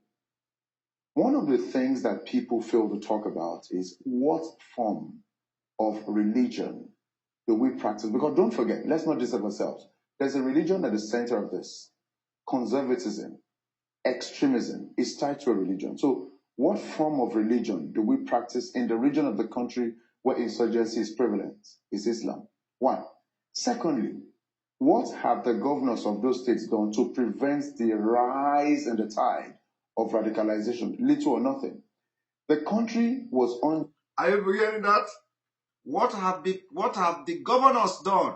What have the governors in this region done to, for this, first of all, where this insurgency are, what is the religion Islam? What has the governors done to make sure that they nothing? They have done nothing. And I'm going to do absolutely nothing. Now, I want to also bring you this particular video before we continue what we are doing. One moment.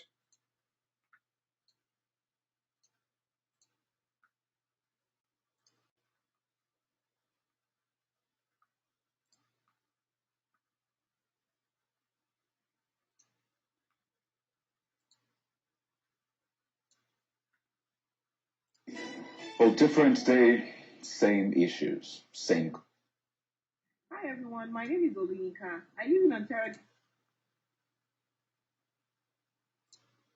Conversation, insecurity, kidnapping. I mean, we're not just focusing on Zamfara State alone. And this morning we're being joined by Captain Ali Umar, who's a former Army officer and CEO of Goldwater and Riversand. It's great to have you on the program, Captain. I mean, I'd like to begin first from that statement you heard the government officials saying. I mean, you have farmers saying they can't access their lands, and the government officials saying, well, he's challenging anybody to come to the state and see for themselves. What do you make of that? We'll deal with other issues, but I just want to start off with that and get out of the way. I want you to understand what this man is about to say.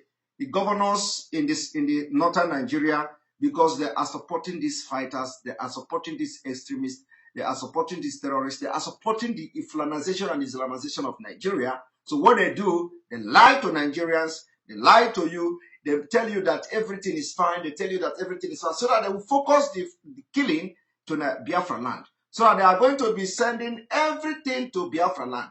Armored tanks, helicopter, military gunboat, everything to Biafra land to kill our ESN, to kill Biafra people, to kill our youth. But when you come to them, they tell you everything is fine. Now, I want you now to listen to this man and know what is coming. Good morning. Very unfortunate statement.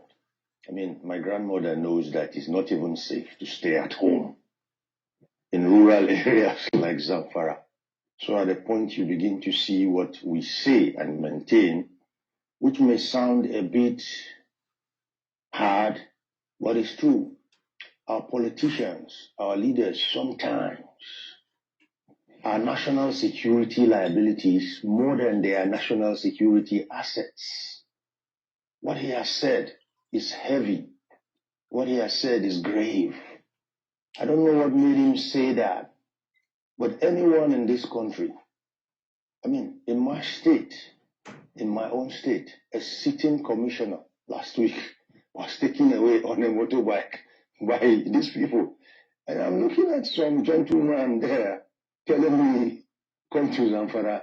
And I dare him to spend the weekend in any of the rural areas in Zamfara. Not on anyone's farm, just in one of their homes. Did you hear that? And the challenge is something that, this is real. It's real. He said he dare him to spend just one night in any rural area. So, which is to tell you, they have taken over the entire northern Nigeria. But what are the governors doing? They tell you, no problem, we are fine. Go to East, go to Biafra, go to Imo State, and the whole post of them are the movement. Okay, military, go and bomb there. Military, go and bomb there. Because they are killing the men, young men, that will rise up against them. And when they don't kill them, they come to terrorize you. You know, people don't know how terror works. Let me tell you how terror works. The terror works as in creating fear. How terror works is to create fear. So now, Wopus Odema have succeeded in creating fear in people in Imo State.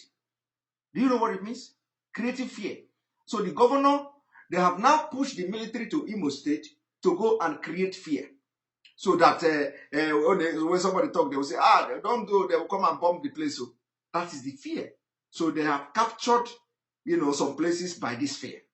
And that is why it is only the ESN that will be capable of protecting our land. Now, those when they say they come to Nigeria, somebody made a comment, if you cannot come to Nigeria, how are you going to lead the fight? Let me tell you, when the fight starts, you will see me in Nigeria. Or you see me in Biafra, not in Nigeria. So, but the fight have not started. And not only me, a lot of, there are thousands of Biafrans and even Oduduwas who are ready to go. So, when the time comes, you will see me. We have not started.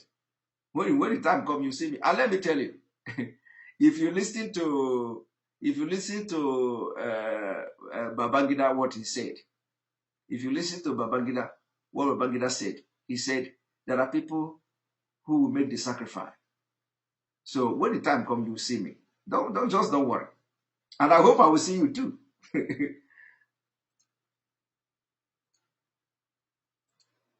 So That statement was unfortunate. Sometimes silence is golden here. Well, yeah, perhaps he is speaking, from the perspective of what our security officials are doing. The army, of course, is very active in these areas, and security apparatus of government have been, greatly dispersed in these areas. Perhaps he's speaking from that perspective as to what our security operatives are doing, risking their lives on a daily basis in those communities. Let me tell you what our security operatives, the army, the police, the DSS, just name them. Let me tell you what they're doing. What they're doing is akin to following someone holding a basket of papers and littering the place, while they just have to keep picking litter. What do I mean? A lot of our politicians throw the litter around. What you see today as insecurity are fallouts of what you can call misgovernance, exclusive governance. They're all reactions of people to these things. And the poor boys in uniform with the guns just go and do the cleanup after some people have done the messing up. So the army can continue to work and work and work if we don't plug the hole. Are you hearing that? He said that after the killings, I hope you understand this man. This man said after the killing, some young boys with the uniform will go and do the cleanup.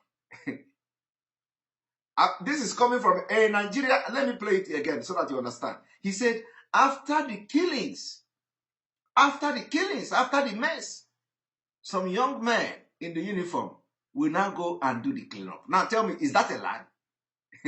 Is that a lie? That is what they do.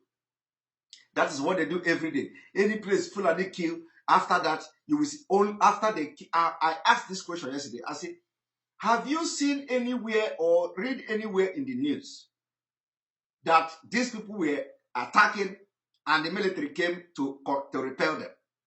I'm asking you, where Fulani have come to attack and you read in the news that the attack stopped because military came.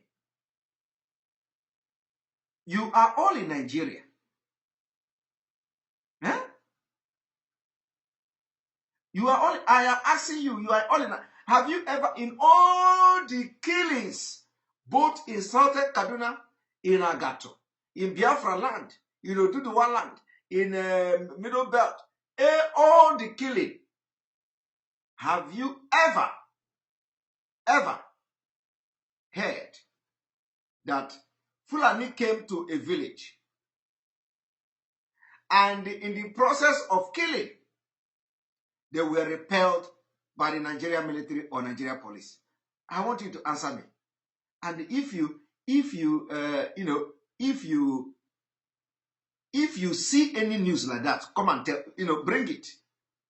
But I'm telling you now, you can never ever see any news like that.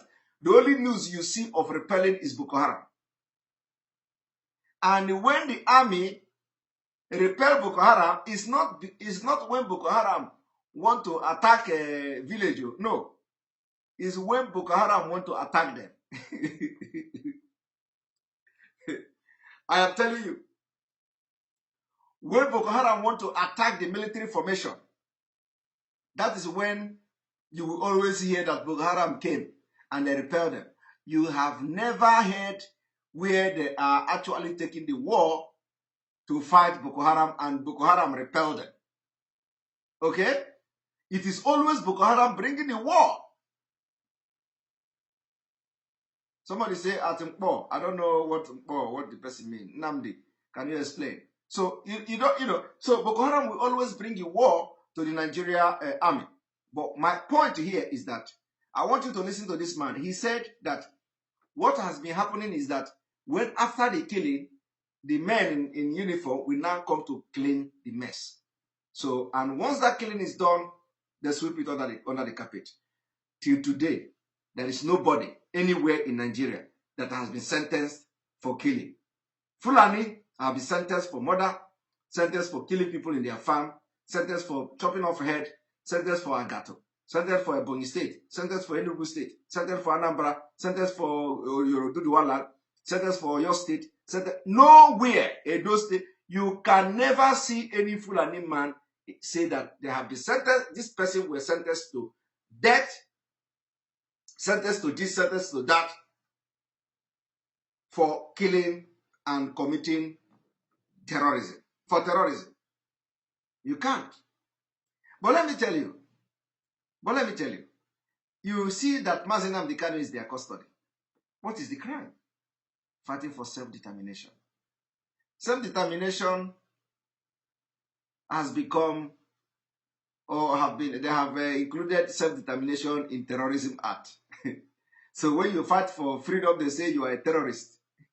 We hear the Kepu that they want to proscribe Oduduwa freedom fighters, a group. But they are yet to discuss the proscription of herdsmen.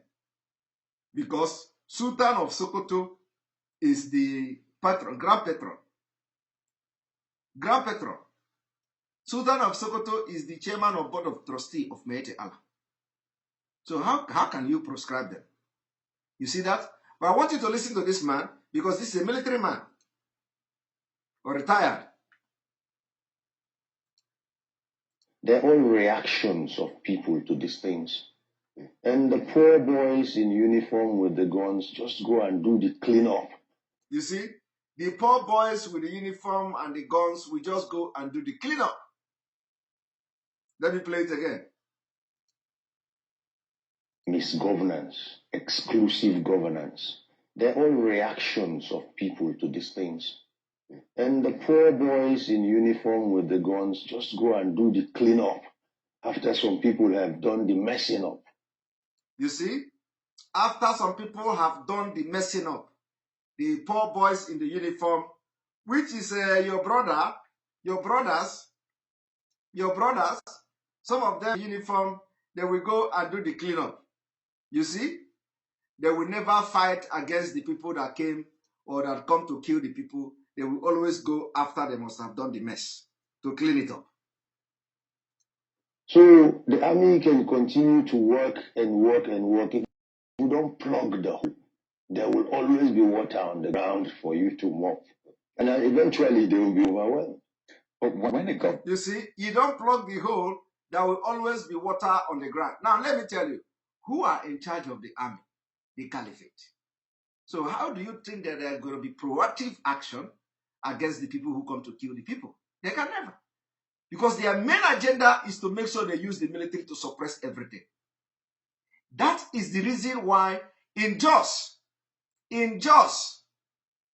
Monarch cried that he was telling the army to go and save his people. Army say, we didn't get order to attack and kill the Fulani. Are you even aware of that?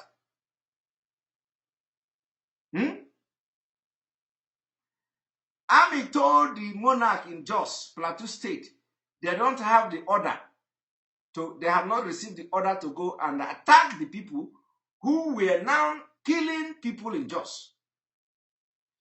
No election in Biafra land. No election in Biafra land. Somebody said yesterday that I read a comment. Somebody said, Simon Ekpa, this one you have started campaigning no election in Biafra land. Tomorrow they are going to come with attack. And I know that person is watching me now. I hope. He said that this one you have started campaigning in Anambra. They don't want to hear that. They are going to come to attack you today. And that is actually what happened. So today you begin to see news flying everywhere. Simon Ekpa is not a family member. Simon Ekpa is not this. Simon Ekpa is not that. But I will say it again. It is the order of Mazi Nnamdi Kanu. Everything I have pronounced here, is order of Mazi Nnamdi Kanu. Everything I have said here is something that Mazi Nnamdi Kanu have ordered. Everything I have said is something Mazi Nnamdi Kanu have ordered. They have ordered it.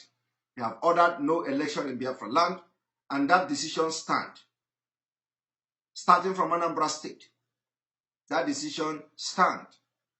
For those who say Simon Ekpa is giving order and I'm not giving order, everything I said here is what Mazi Nnamdi Kanu have said, and it is the order. I'm reminding the people to remember that Mazi Nnamdi Kanu gave this order, and we must follow this order, which is there is no election in Biafra land.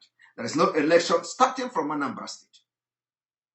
So that is the order of Mazi Nnamdi Kanu.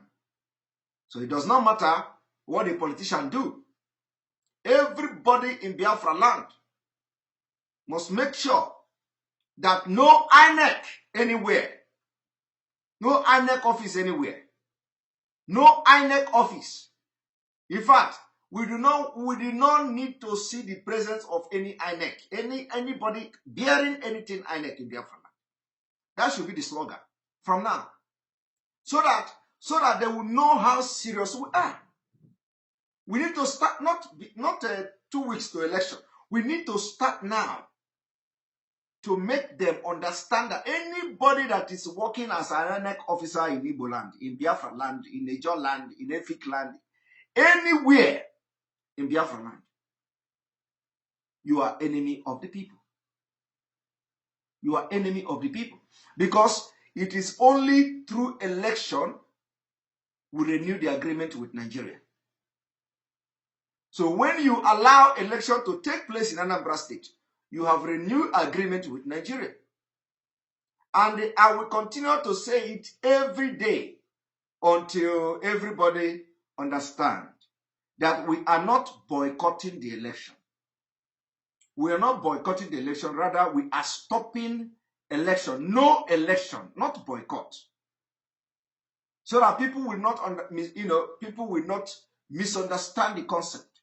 The issue here is that we are not boycotting election. We are not boycotting the Anambra election. We are saying not even, in fact, the thing is that no election at all. We don't want to have any INEC office anywhere in Biafra land. And it is in line with the order of Mazi Nnamdi Kanu. No election in Biafra land. No election in Biafra land. We don't want to have election. We are not boycotting election. We don't want to have a boycotting election is different. And I will continue to explain it every day. Boycotting is different from no election. Okay? Boycotting is that you will allow the INEC official to bring materials and they will tell you, oh, people did not come to vote to the boycotted election. Or that, oh, they have a low turnout of voters, so people boycotted the election. Nobody care to know. If you boycott election, you have renewed the agreement with Nigeria. Okay? You have renewed the agreement with Nigeria because at the end of the day, they are going to Abuja to announce somebody that the person is the winner of Anambra State election. Because some people did not come out while there is a low turnout of voters. But when we are stopping and the ending election in Biafra land, it means that prior to the election, nobody, no INEC office anywhere in Anambra State, no INEC official will be seen anywhere. We will never allow access from a head bridge to anybody from anywhere to enter Anambra State. If they say it is going to be in a warlike situation, let us do it. That is the only way. Because after the election of Anambra State, if we succeed in stopping the election of Anambra State, it is going to be the beginning of the negotiation for referendum of Biafra. It is going to be a very big statement. And we know that the politicians, they will do everything to make sure that the election takes place. They will do everything. In fact, they are going to bring thousands of military men. They are going to bring 1 million military men and all that. But if it is going to be that we declare war in Anambra State, to make sure that the election don't take place, we have to do it. We have to do it. To make sure, not boycott, to make sure that on the election day, there is no INEC office anywhere. No INEC office. Every INEC official who have registered now, who want to be officer in the election, resign. Resign now. If you know that you are in Anambra State, a youth corper, anybody, and you have registered, or they are going to use you to be one of the presiding officer or electoral officer or whatever, said resign now. Resign. Resign. Because do not say we didn't tell you.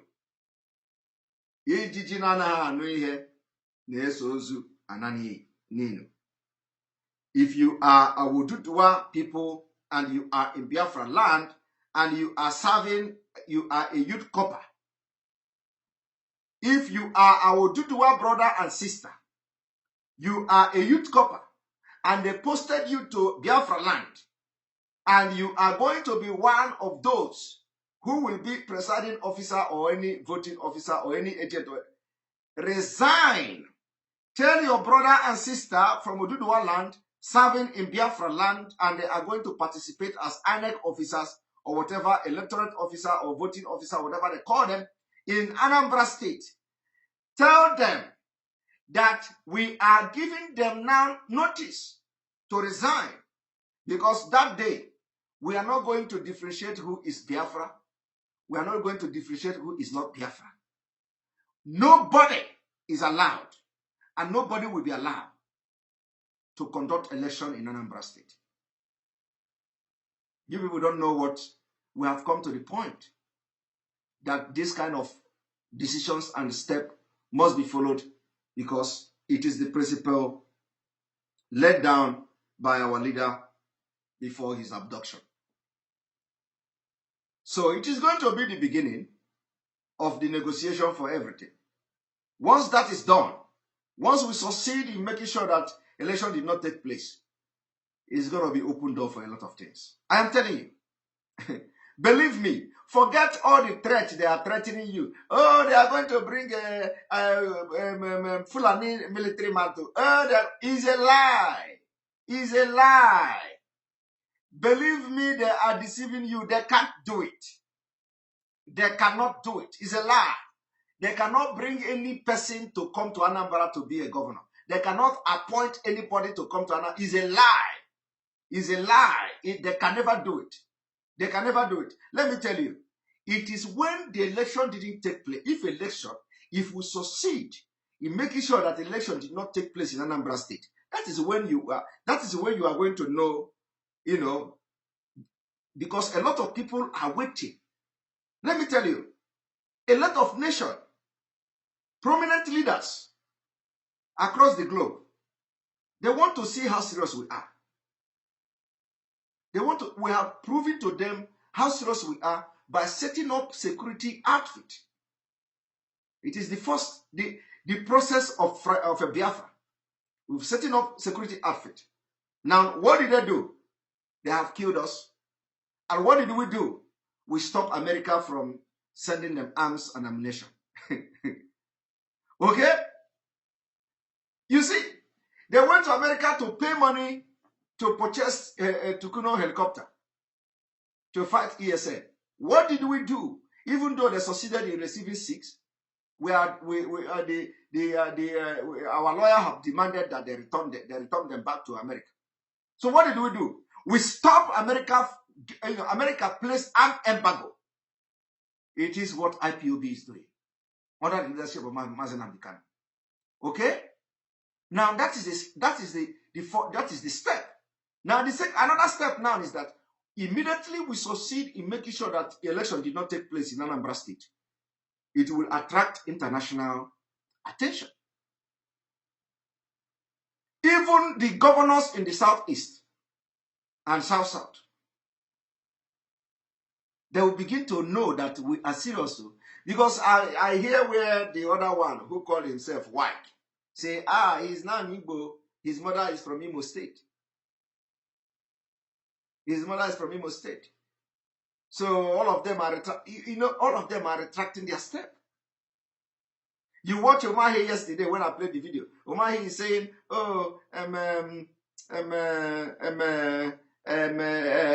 Nancy said the sit at home has been suspended. You don't have any reason to stay at home.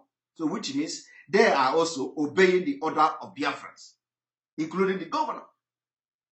Governor Omahe, all of them, they are obeying the order. So by the time we succeed I know we cannot succeed without a fight.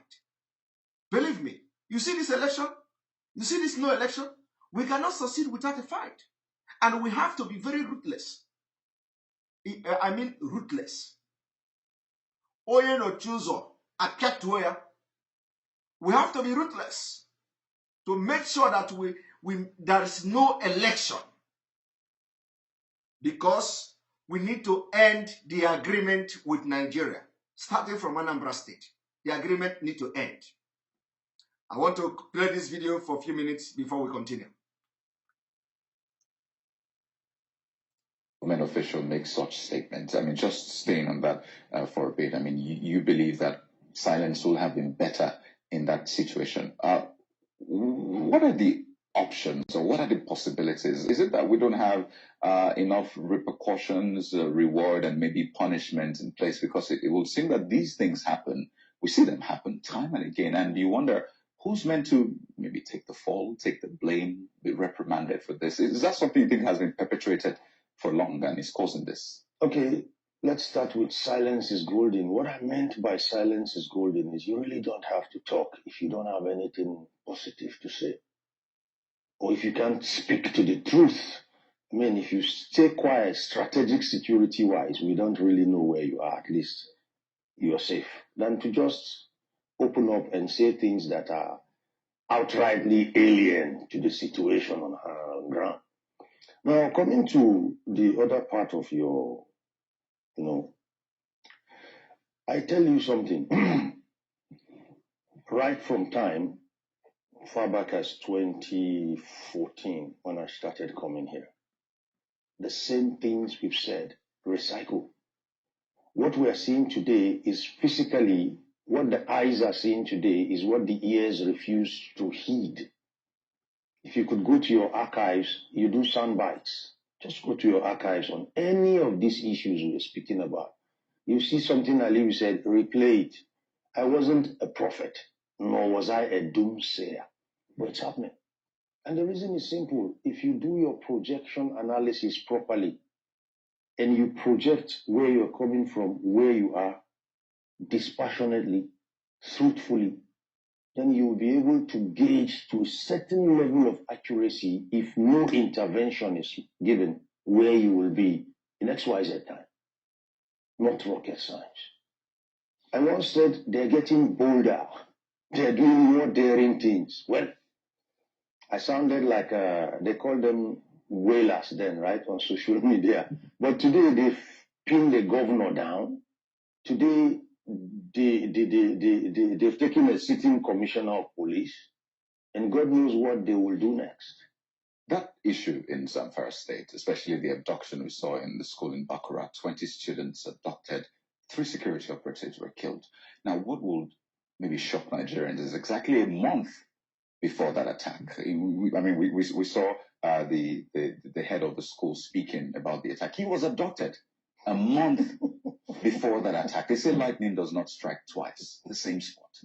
But it struck twice. Even the second one was deadlier. So how is this like lightning striking not once, not twice, not 10 times, 20 times at the same spot?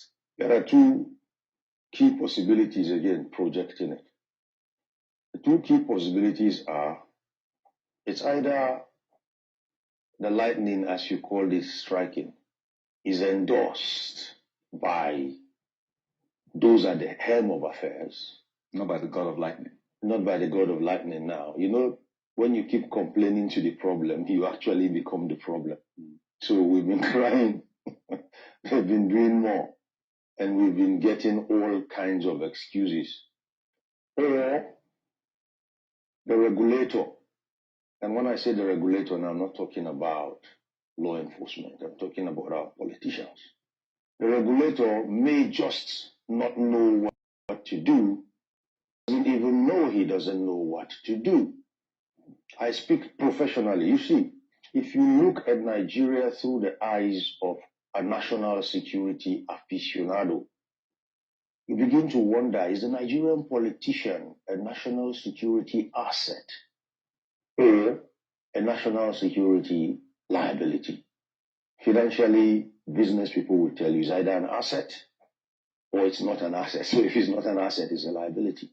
So you begin to see, excuse me, a situation that degenerates so badly that a traditional ruler on a religious day after the Salatul Eid declares a fatwa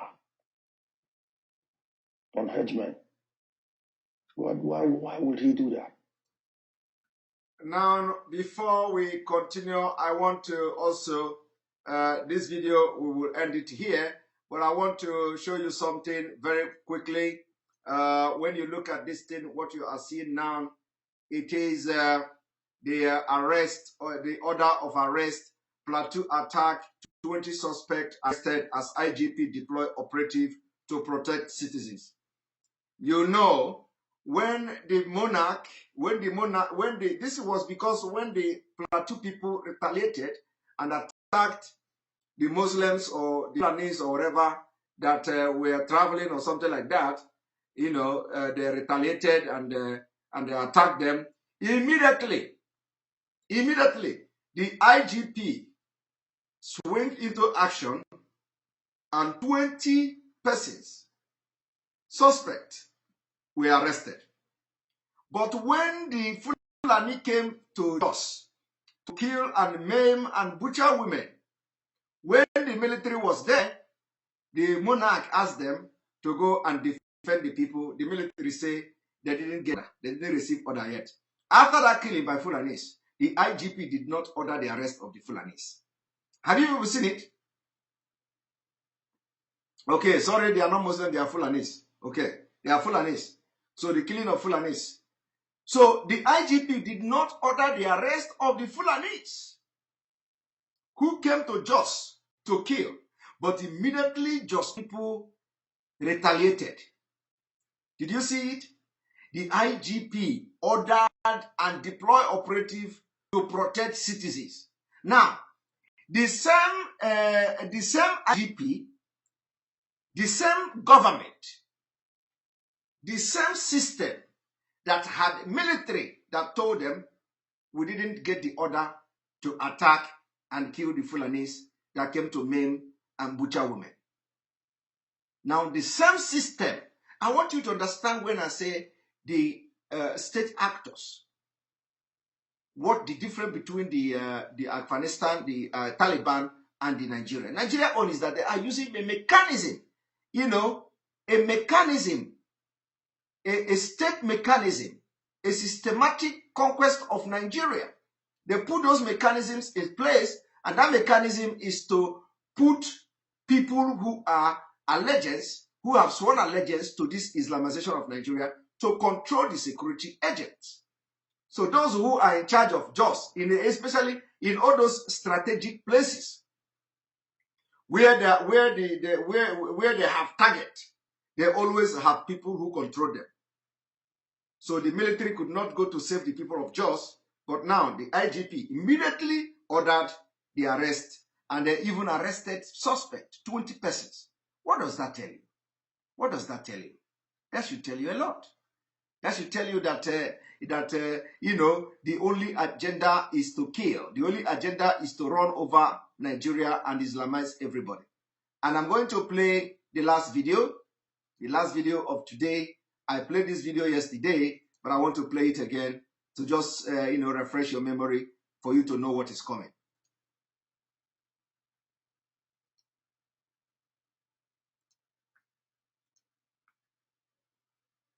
Yes.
Have you seen that?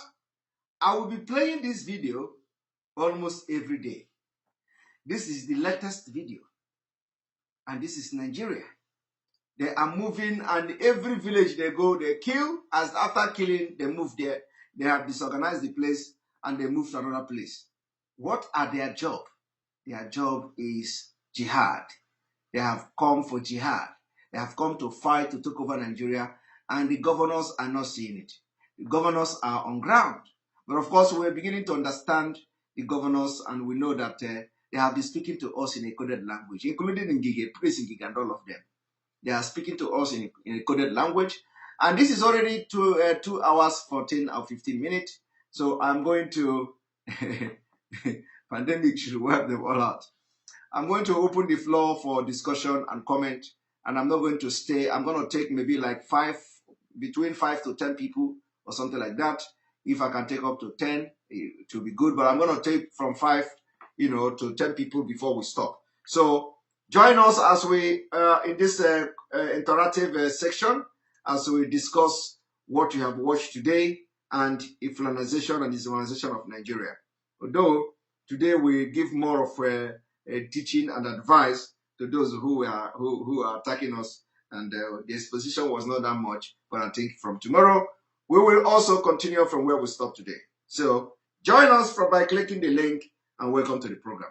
First of all, before we begin to take people, we have about 1,800 likes, and we have 2,700 people watching now. So let us make it 2,000.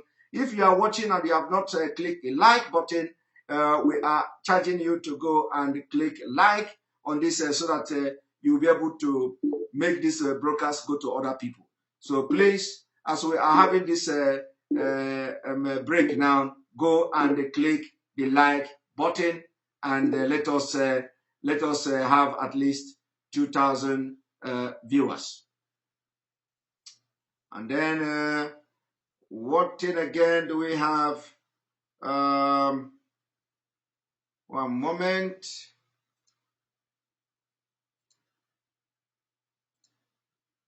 One moment.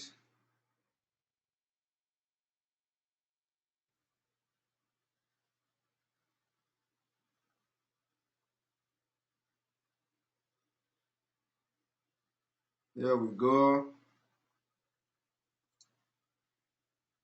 Here we go.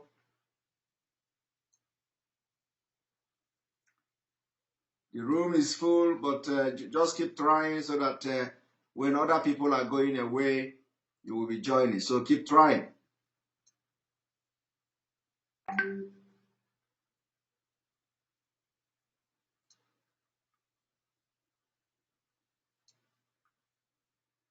Kenenu Kanu, Nnamdi Kanu, Nnamdi Kanu, Pamadike.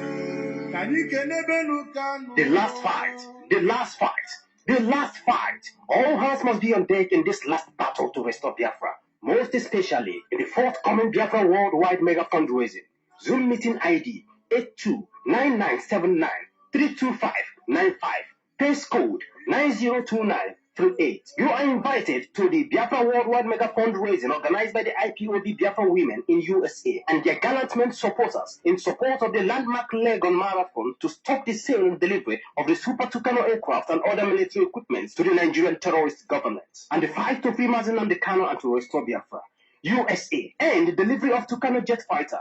Free Mazen Namdekano now. Free Biafra now. Date September 11, 2021. Time 12 p.m. Eastern Time, 5 p.m. Biafra Time. IPOB Women Inc. Account information. Account name IPOB Women Inc. Bank name Chase Bank. Routing number 0830000137. Account number 628087238. Swift code Chasos Frepre. Bank address 270 Park Avenue, New York.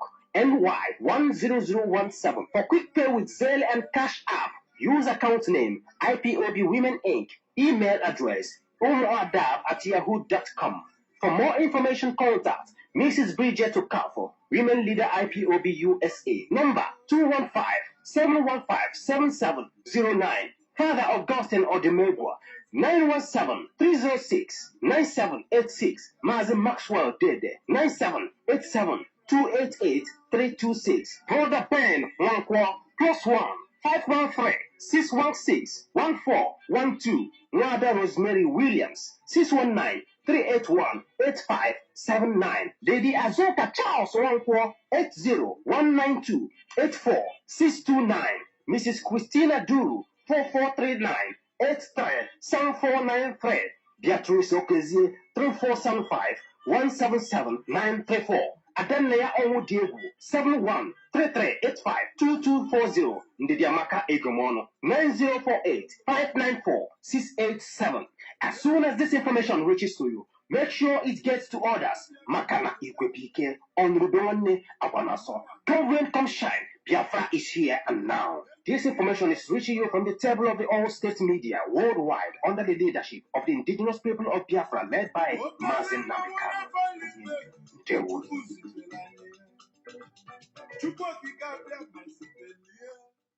Right, and here we go. Make sure you are part of this particular fundraising for the Eastern Security Network. It is very, very important. Be part of the fundraising. We have started again. We are back, and we are going to make sure that the ESN is well equipped, well fed, well cared for. It is very, very important for the security of our land. And so after some break, because of what has happened, we are now back. So make sure you get yourself ready and prepare for this particular fundraising. And of course, I will be there also, as usual, to play the role I play in this fundraising. And we have started again. Make sure you are there. Another one is that we are having the protests, the worldwide protests coming. The worldwide protest coming up on the 31st of this month. Worldwide protest. Worldwide protest coming on the 31st of this month. And it is being organized by the World Igbo Congress. The World Igbo Congress. Make sure that you organize all the families, Biafrans, IPOB all over the world. The protest is in solidarity with Mazin Nnamdi Kanu. We focus on Kenya embassies. Protest, we have to make sure that we are very serious. On the 31st of this month, make sure that you organize protests anywhere you are across the globe. Now, this is this information coming to you.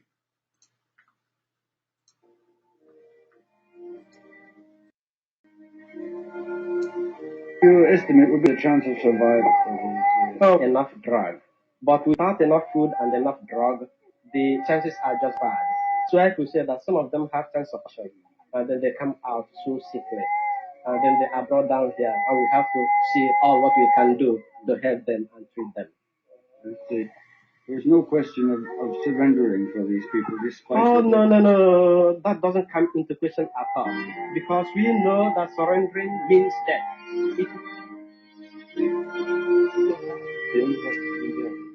As far as I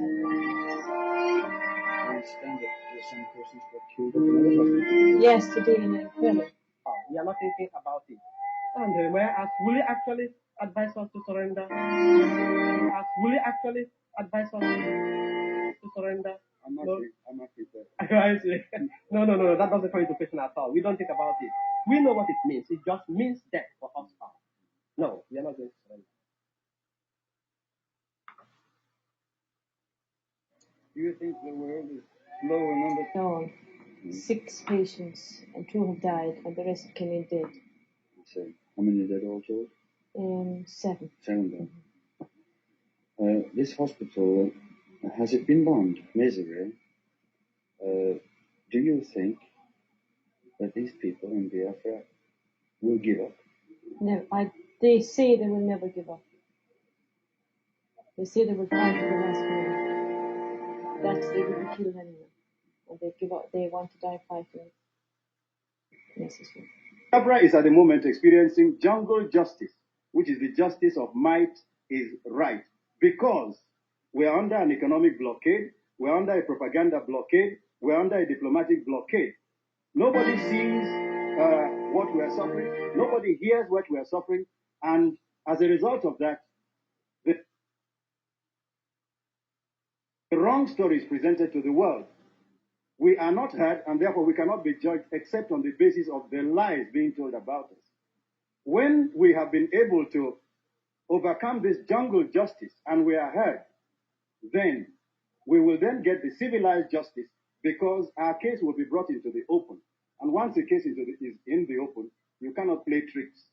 We are now victims of blackmail because we are being suppressed, we are being muzzled. You still fight on? We fight on, oh yes. Yes, Biafra fights on. Biafra fights on, and that was the last word. And exactly what we are doing today, we are fighting on, and this particular generation, of which I am very proud to be part of, we are going to do everything to get Biafra. So it is not going to end like before. Now I'm going to be bringing people that I see their face are new here. Anthony, welcome to the program. Thank you, Mr. Simon. Good evening, good evening and good morning, my dear brothers all over the world. Thank you so much. Actually, I wanted to talk. Thank you so much for your didache. Theologians call it didache, teaching. I really enjoy that. So my concern is I've been so much heartbroken by the developments and the insistence of the federal government concerning the grazing reserve order. And then look at my fear. The federal government over the years, we know that there are some lands or some areas that the federal government had plans. They acquired them, within many states that they wanted to use. Yes. It is also well known that so many states are resisting this order. And some states have been hearing that they would rather kill all of us instead of getting this land. Now, I'm hearing also there's a second plan to make use of some other lands if people refused to give up this land, give up their lands for this grazing order. So the government is going to take other lands that have been given, for some projects in the state for this grazing whatever. And this afternoon, we had from the Northern Elders Forum, Hakim Baba Ahmed, telling us that it is counterproductive, that the federal government, land and state, whatever he was just talking. But I just want our people, no matter what happens, to resist by all means this plan by whoever is in the Aso Villa. Because what we are seeing is just to turn Nigeria into Afghanistan. And this is one of the plans, as you've been saying. So I just want to drop this hint. I am so heartbroken because each time we get to a point, it looks as if we are, finishing, overcoming a situation. The next moment, these people comes up with another thing. I pray that we should all resist it by all means. So this is just what I want to drop here. Thank you so much for your good work, Simon. You are doing marvelously well.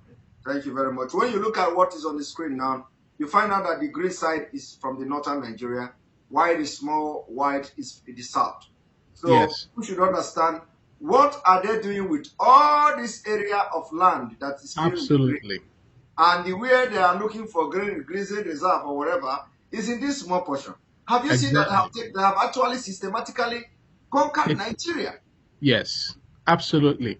And if they say that they want to do this grazing reserve, why don't they should show us the templates of what they have been able to do, where they have been able to do it in the north? Yes. If they are honest with themselves, they should show us what they have done. Because we remember when they started this thing, so many northern governors started saying, okay, we donate this land, we donate this land. They should show us what they have done with the land they donated. Yes. And we hear the Kano governor say he has mapped out about how many acres of land for all those, for the grazing and all that. So the people, this is why we are giving the vote of no confidence to all the politicians from the southeast, especially. I think we need to start lighting their asses on fire. I think we need to start getting on them. Yes. Because if we don't get on them, I don't think it's gonna work. Yeah, I agree with you. I don't know. We need to be I use the word ruthless. We need to be ruthless. You see, what we are doing now is between life and death. Okay? It's true. It's between true. life and death. So it's not coming here to romance anybody. It is between true. life and people have died, and we are fighting. We are fighting for survival.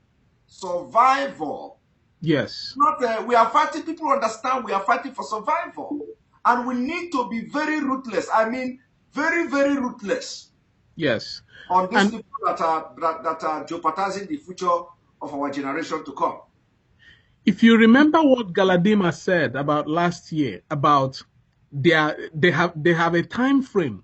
They are working towards 2022 to begin whatever, and everything is gearing towards that end. To begin a civil war, they know that people are going to resist this by all means, but they want to fight it. Yes. If it is possible, I'm just saying, if it is possible for us also to be also time sensitive in our own calculations, because if the only way they can achieve this is to use our leaders, those of our leaders who have gone into them and kept romancing with them, that is the only way they can get to us. And for us to also show more commitment to whatever that is happening is for, if we can unite ourselves more and stop some of this, because look at what happened to Afghanistan. I'll send you a video from Al Jazeera. These Afghans, they said that from one of their leaders was saying, they said that they never planned to capture Kabul. They never planned to capture, because he said that they never planned to capture Kabul. But as soon as the U.S. Forces left, they took over immediately. Yes. So Abuja is already surrounded. They are just waiting for just one thing or the other to happen, and then they take over. These people know what they are doing. They are very calculative. They are premeditated and pre-calculated in whatever they are doing. I just wish that people should open up their eyes and see what is happening. I am so heartbroken when I hear what is going on all over the world. This is just what I don't want to take much of our time. I just want to just highlight on my heartbrokenness concerning the insistence of whoever mannequin that is in the Aso Villa that is remote controlling this whole idea. All right, thank you very much for your input, and thanks for joining this program. We appreciate you. Thank you so much, Simon. All right. I'm going to bring you in.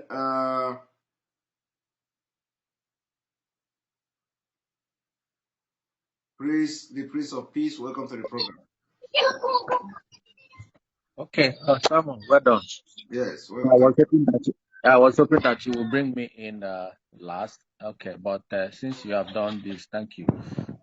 First of all, I want to tell you to keep doing what you're doing. Don't listen to anybody. Don't stop responding to them because they have nothing to offer. Like I said, you have a content.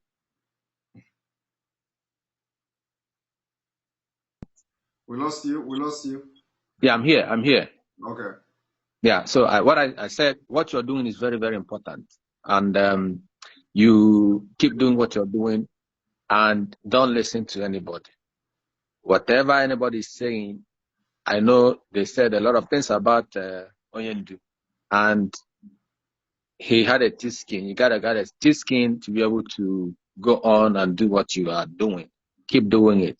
So concerning every other thing, we know. Keep exposing and giving us the, I call it exegesis. When you come to, you dig in and bring out content that will benefit people, so that they will, because you are doing enlightenment. What you are doing is you are enlightening people to understand what is going on. I was watching Bishop Kwashi, Anglican Bishop of Zonkwa Diocese. In his community, they killed 9 people. I will send you the picture. 9 people. He was asking, he was saying, why, when? He was calling even the governor of Kaduna State. See, this is what you are doing. This is what you are doing.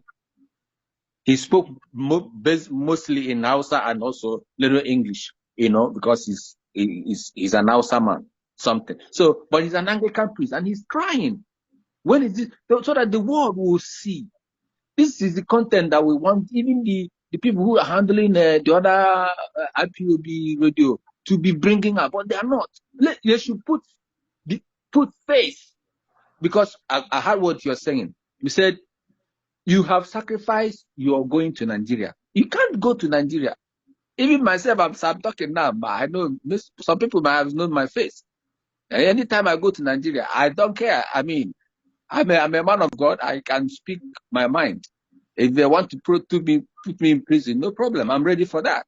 But I got to speak up, because my status requires I say something when something is wrong.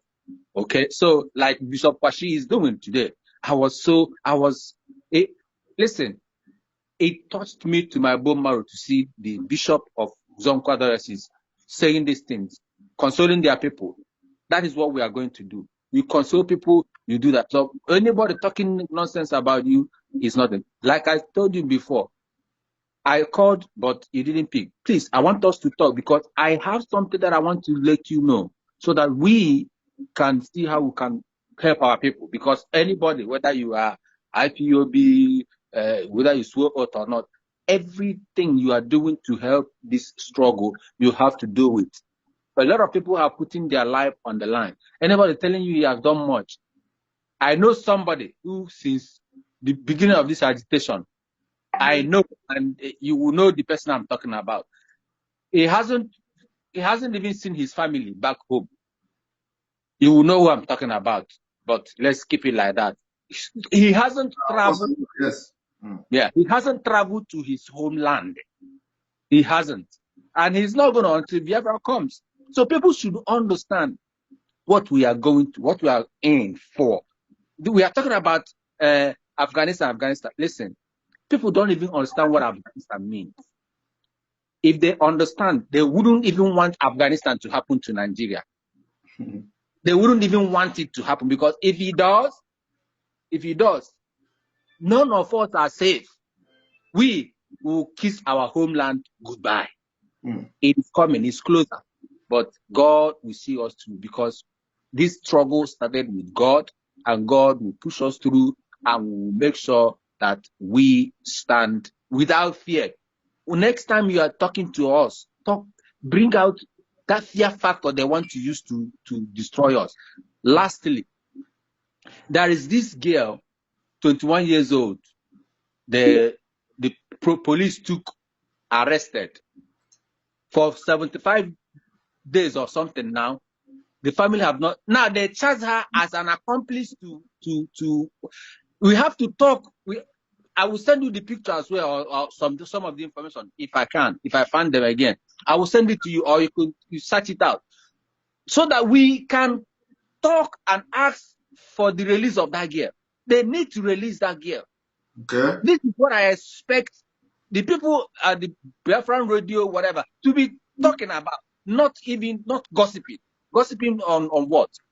Thank you, my brother. God bless you. I will call you again tomorrow. All Please. Right. It's very important we talk. Thank you. God bless you. Thank you very much. All right. When you look at what you are looking at now, let me play the jingle for people to understand. Moment.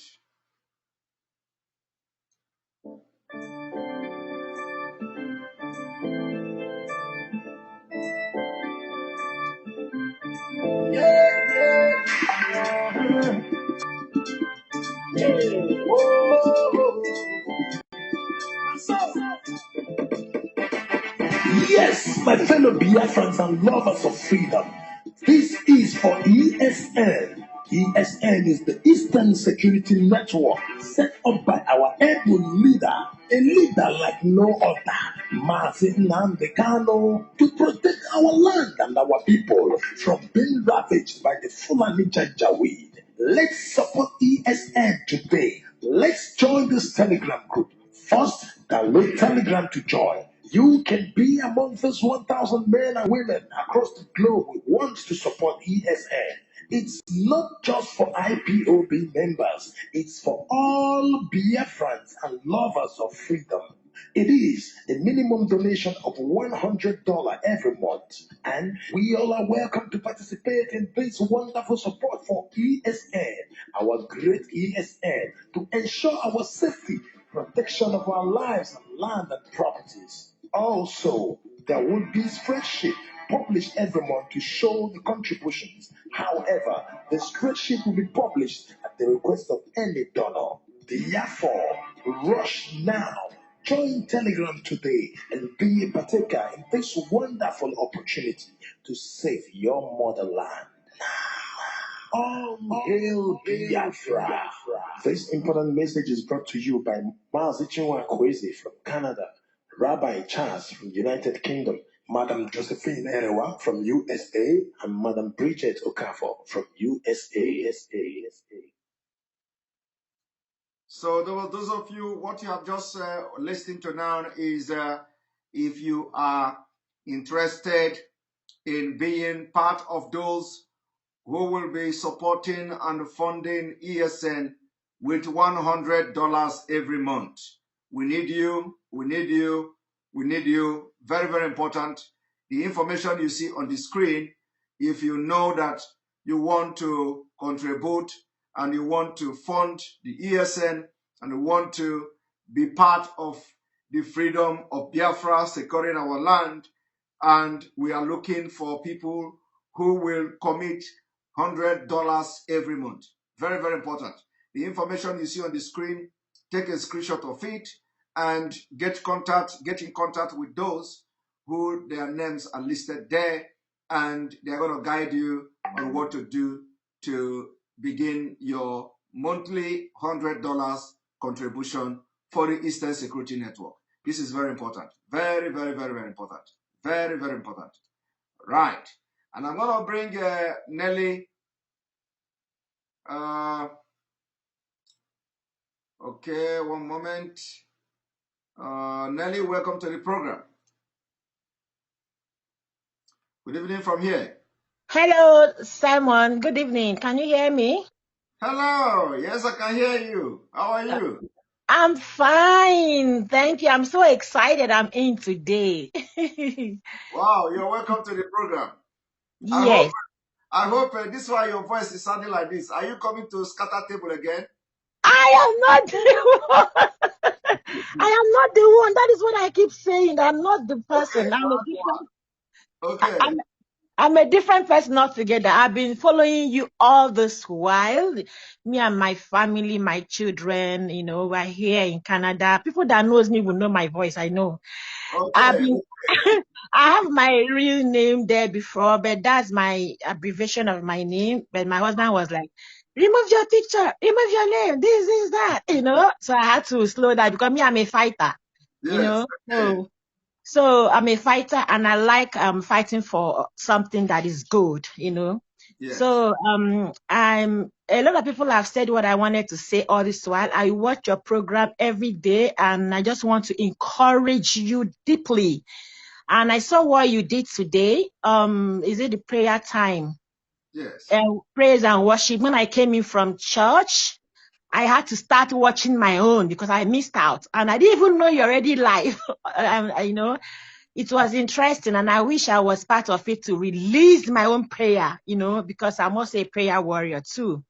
Wow. So I really want to encourage you. A lot of things is really happening. And deep down from my heart, we are backing you all with prayers, you and Mazi Nnamdi Kalu, with all the Biafrans and all the good followers.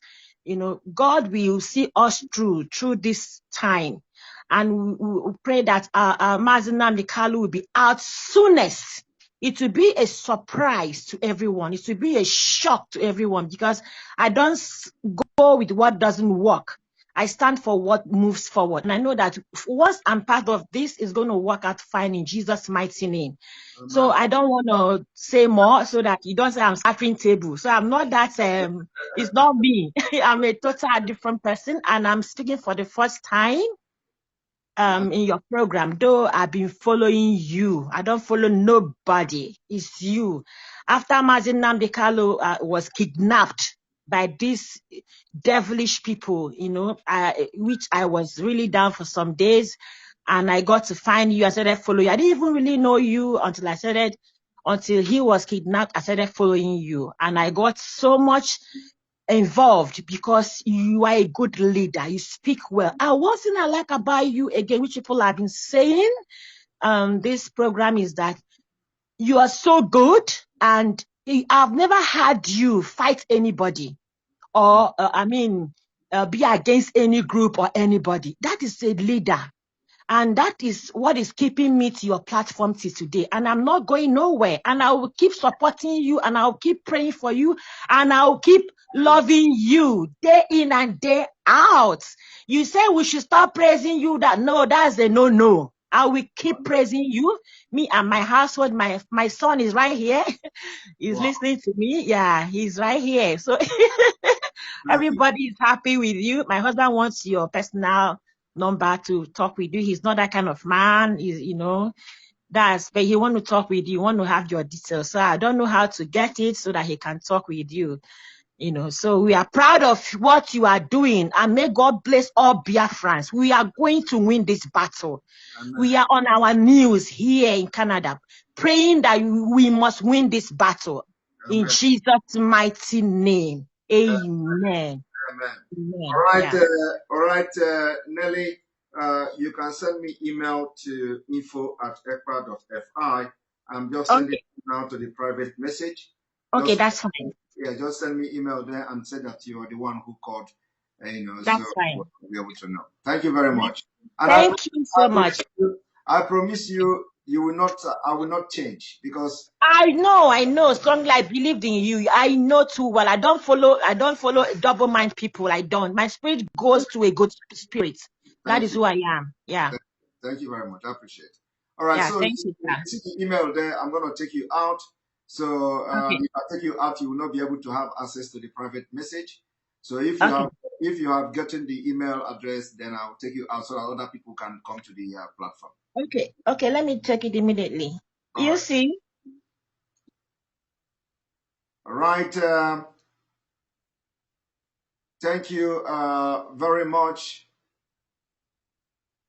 Thank you very much, KKUC, for your super chat.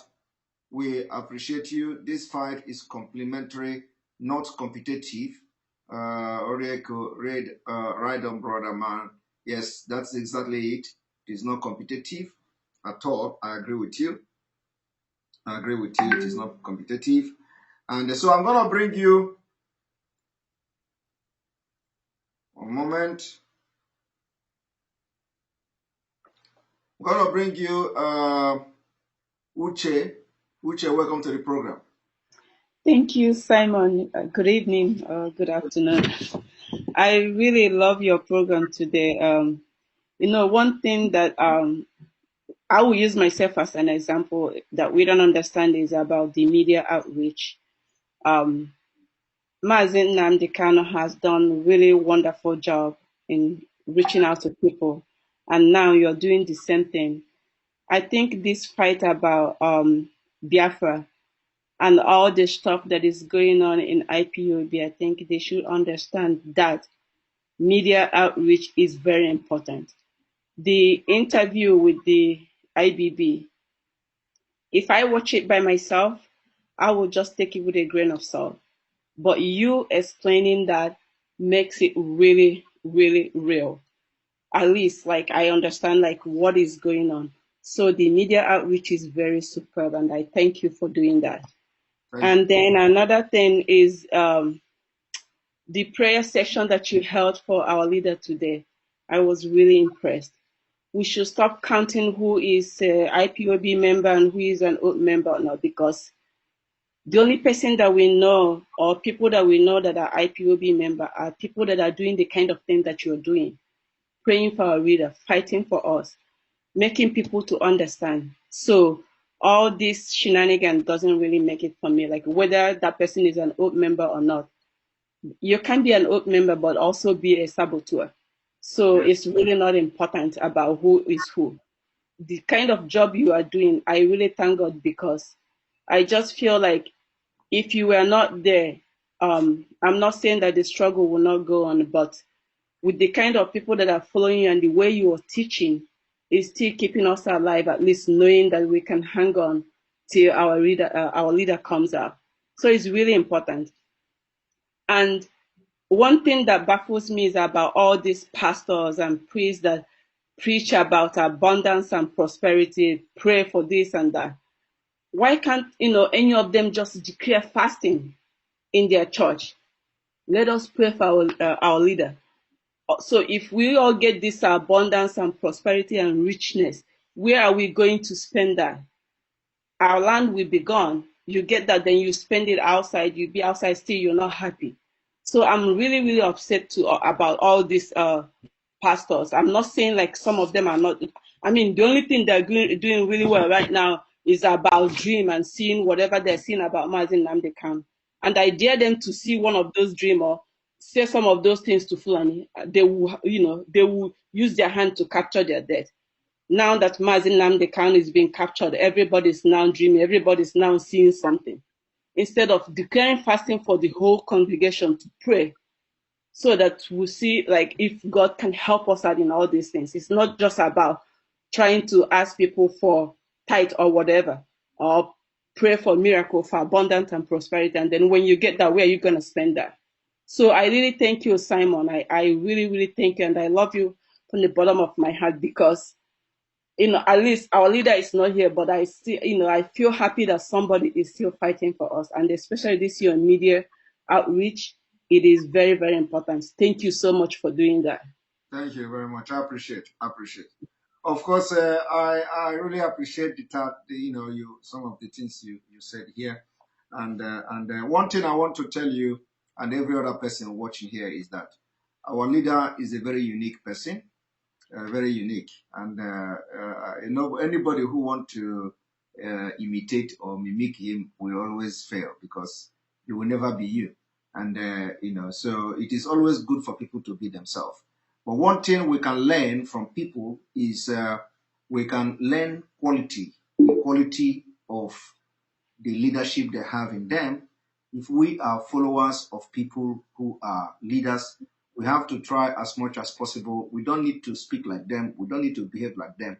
But the leadership skills that those people have, if we have claimed to have followed some leaders for years, and we are not able to display the level of maturity and leadership skills, then I don't think there is, it is kind of a waste of time. What is happening now, it is not his first time our leader, Mazin Namdekan, has been faced with such thing. There was a time somebody asked, because I know you were talking about all the gossip going on social media, for example. Somebody asked our leader, even when I have not taken oath, somebody asked our leader, is Simon Ekpa a member of is Simon Ekpa a family member of IPOB? And Mazin Namdekan knows that that time I was not an oath member. So he told them that Simon Ekpa is Mwachineke. That it's only Mwachineke that can do what Simon Ekpa is doing. Exactly. So, and that particular response solved the whole thing. You don't need to go into calling Finland. You don't need to go into doing something, even when you know that what you are going to do will be very wrong, when you know that the information you are going to get will be very wrong, and all that. And you just want to maliciously blackmail somebody. You turn the people against yourself. So Yeah. it means that the people who follow our leader, they have not actually learned leadership, and it's a lesson. It's a lesson. If anybody followed since all this time this thing started, if people followed my tweet, follow the way I have been writing my messages, I have been calling and I have been begging for wisdom. I told the leadership of Biafra to pray to God to give wisdom for them to handle these things that is going to come. And when I was making those things, I was not the one speaking. It can be that the Spirit was speaking through me. And I continue to say it. Let God give them wisdom to handle this particular critical time we are into. So, and I will continue to say it because I know more challenges will come. It is not, more challenges will come. So let God give everybody who is in leadership position the wisdom. It is not gara-gara, the wisdom. Yeah. And then I went ahead to advise that please stop attacking me. I am not a problem to the struggle, and I can never be a problem to this struggle. That the more you attack me, the more you are inviting the wrath of God on yourself. And the more you attack me, and I don't want Biafrans to turn against you, for those who are attacking me.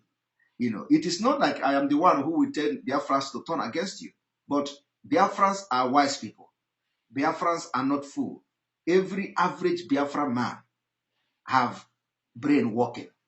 No matter how that we are trying to convert the politicians in Nigeria from Biafra land and all that, trying to preach to them, and no matter how we believe that Fulani cow meat have dealt with your brain and they are hypnotized, every Biafra person is a free thinker.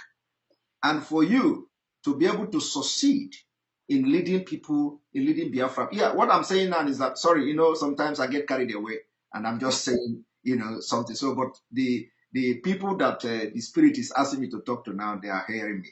Sometimes for you to be a successful leader, especially to lead people, you must first of all understand the people you are leading. If you don't understand the people you are leading, you are going to fail. So you need to understand the people, apply the wisdom, how to handle them.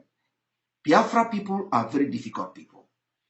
Yes. You need to understand if you want to be a leader, you must not put yourself in the position of ordinary difficult Biafrans. You understand?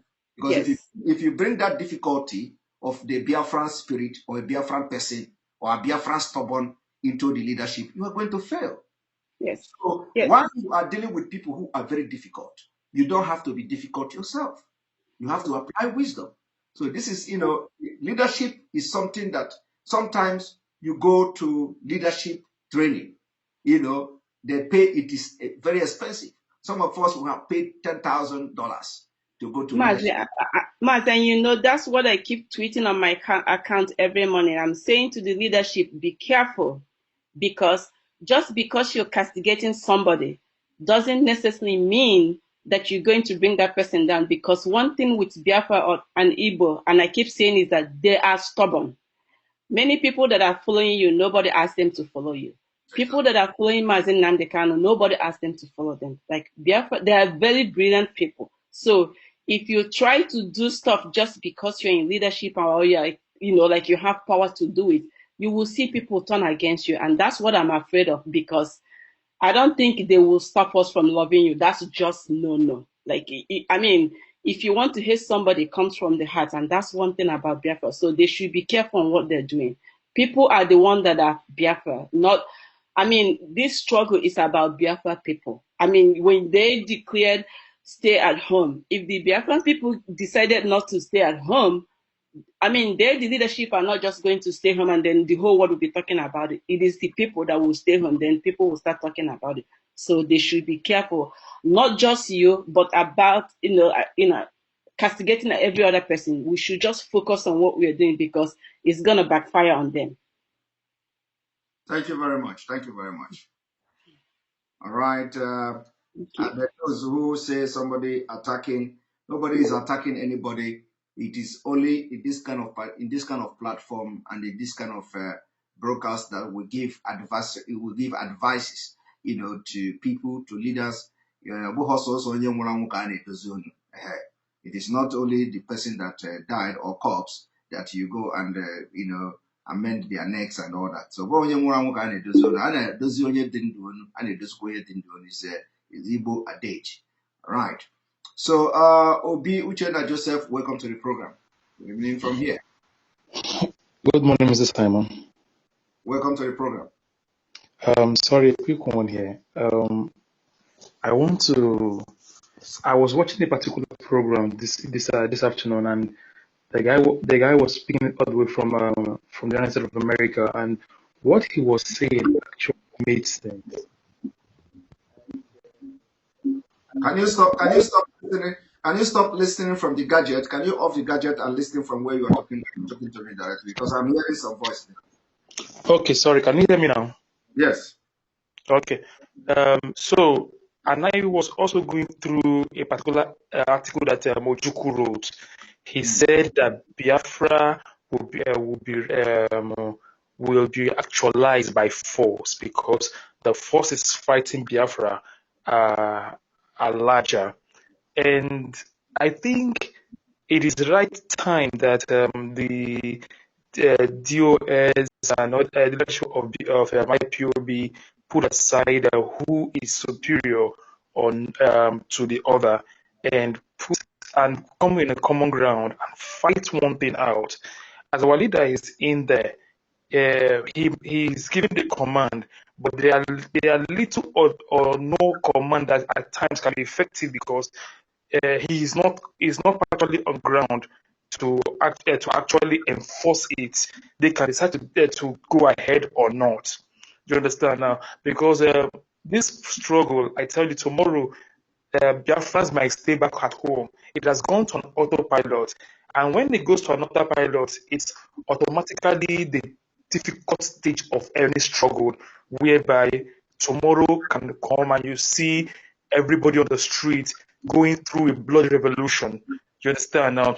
So that they should also understand. And my second advice is this: it is high time that the Biafran leadership think of keeping every borders of Biafra tight, and then wage the war at the Biafran borders, not allowing this miscreant to come in. Because if you look at what happened to Afghanistan, if the Biafran borders are not being well protected, and this guy comes in, it's going to be like a blow of shock to the entire Biafrans. Why? Because how many can ESN be able to put under control? But if the leadership are able to put everything under control, and we have a total border control, where the ESN in the bushes are everywhere, and then there should be angry volunteers in every look and crannies of Biafra land, whereby if they begin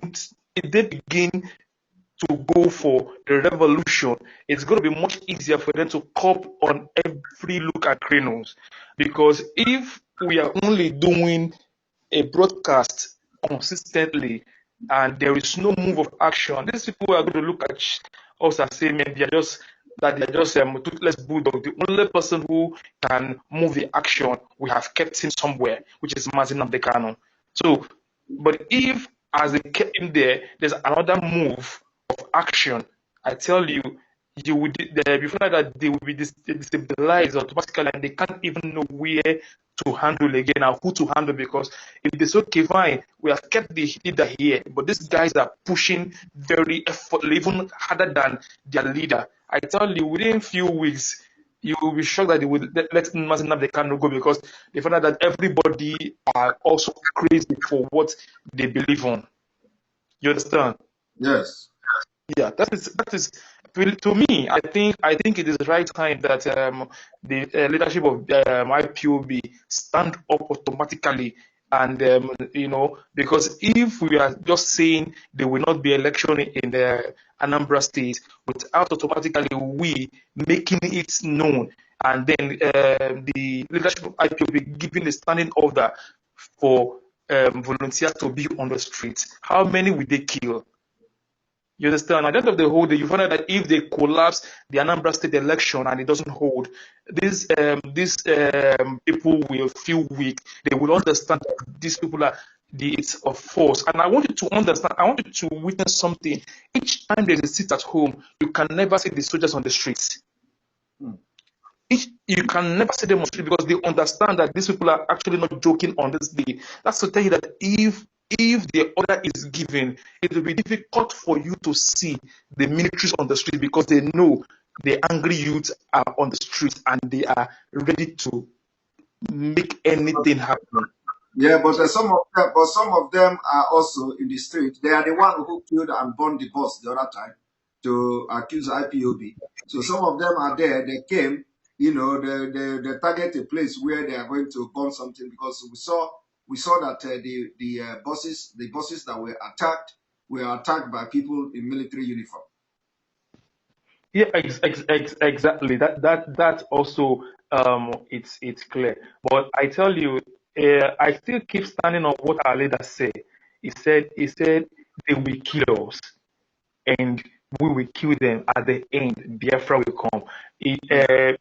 Had it been the Afghanistans stood up their ground and the angry youth are on the street, it will be very difficult for the Taliban to run into Kabul fully. But because everyone felt relaxed, okay, the right time have not come, and then this guys just came all of a sudden, and then if you watch some of the clips, how they keep killing people on the streets.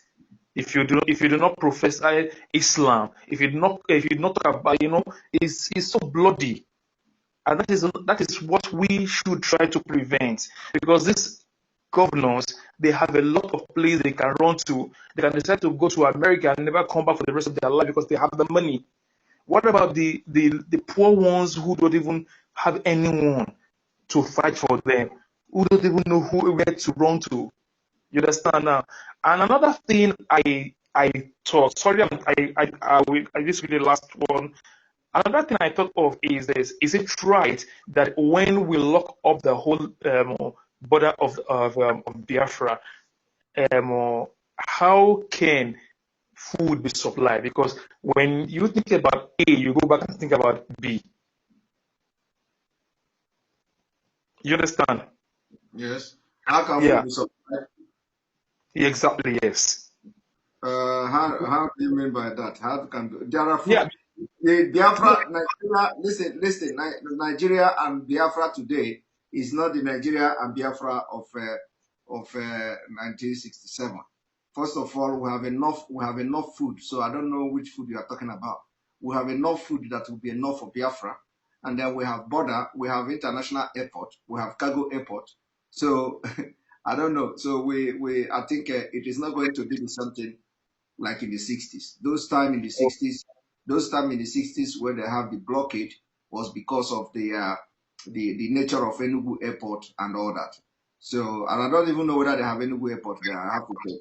But anyway, the air blockade was something different. Then it was effective because of the situation then. So today, Nigeria cannot give air blockade over Biafra. It is not possible. Okay.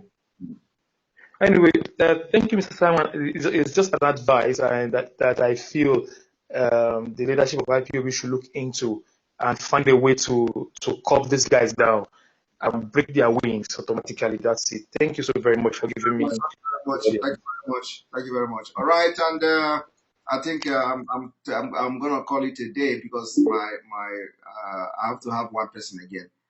My time is up. This is almost 3 hours 7 minutes. Usurao Akam, thank you for your super chat. Jesus said to his disciple, "If the world love me, they will love you too. If they didn't accept me, don't expect them to accept you." Wow, this is a very strong one. Thank you very much. That is true. That is true. And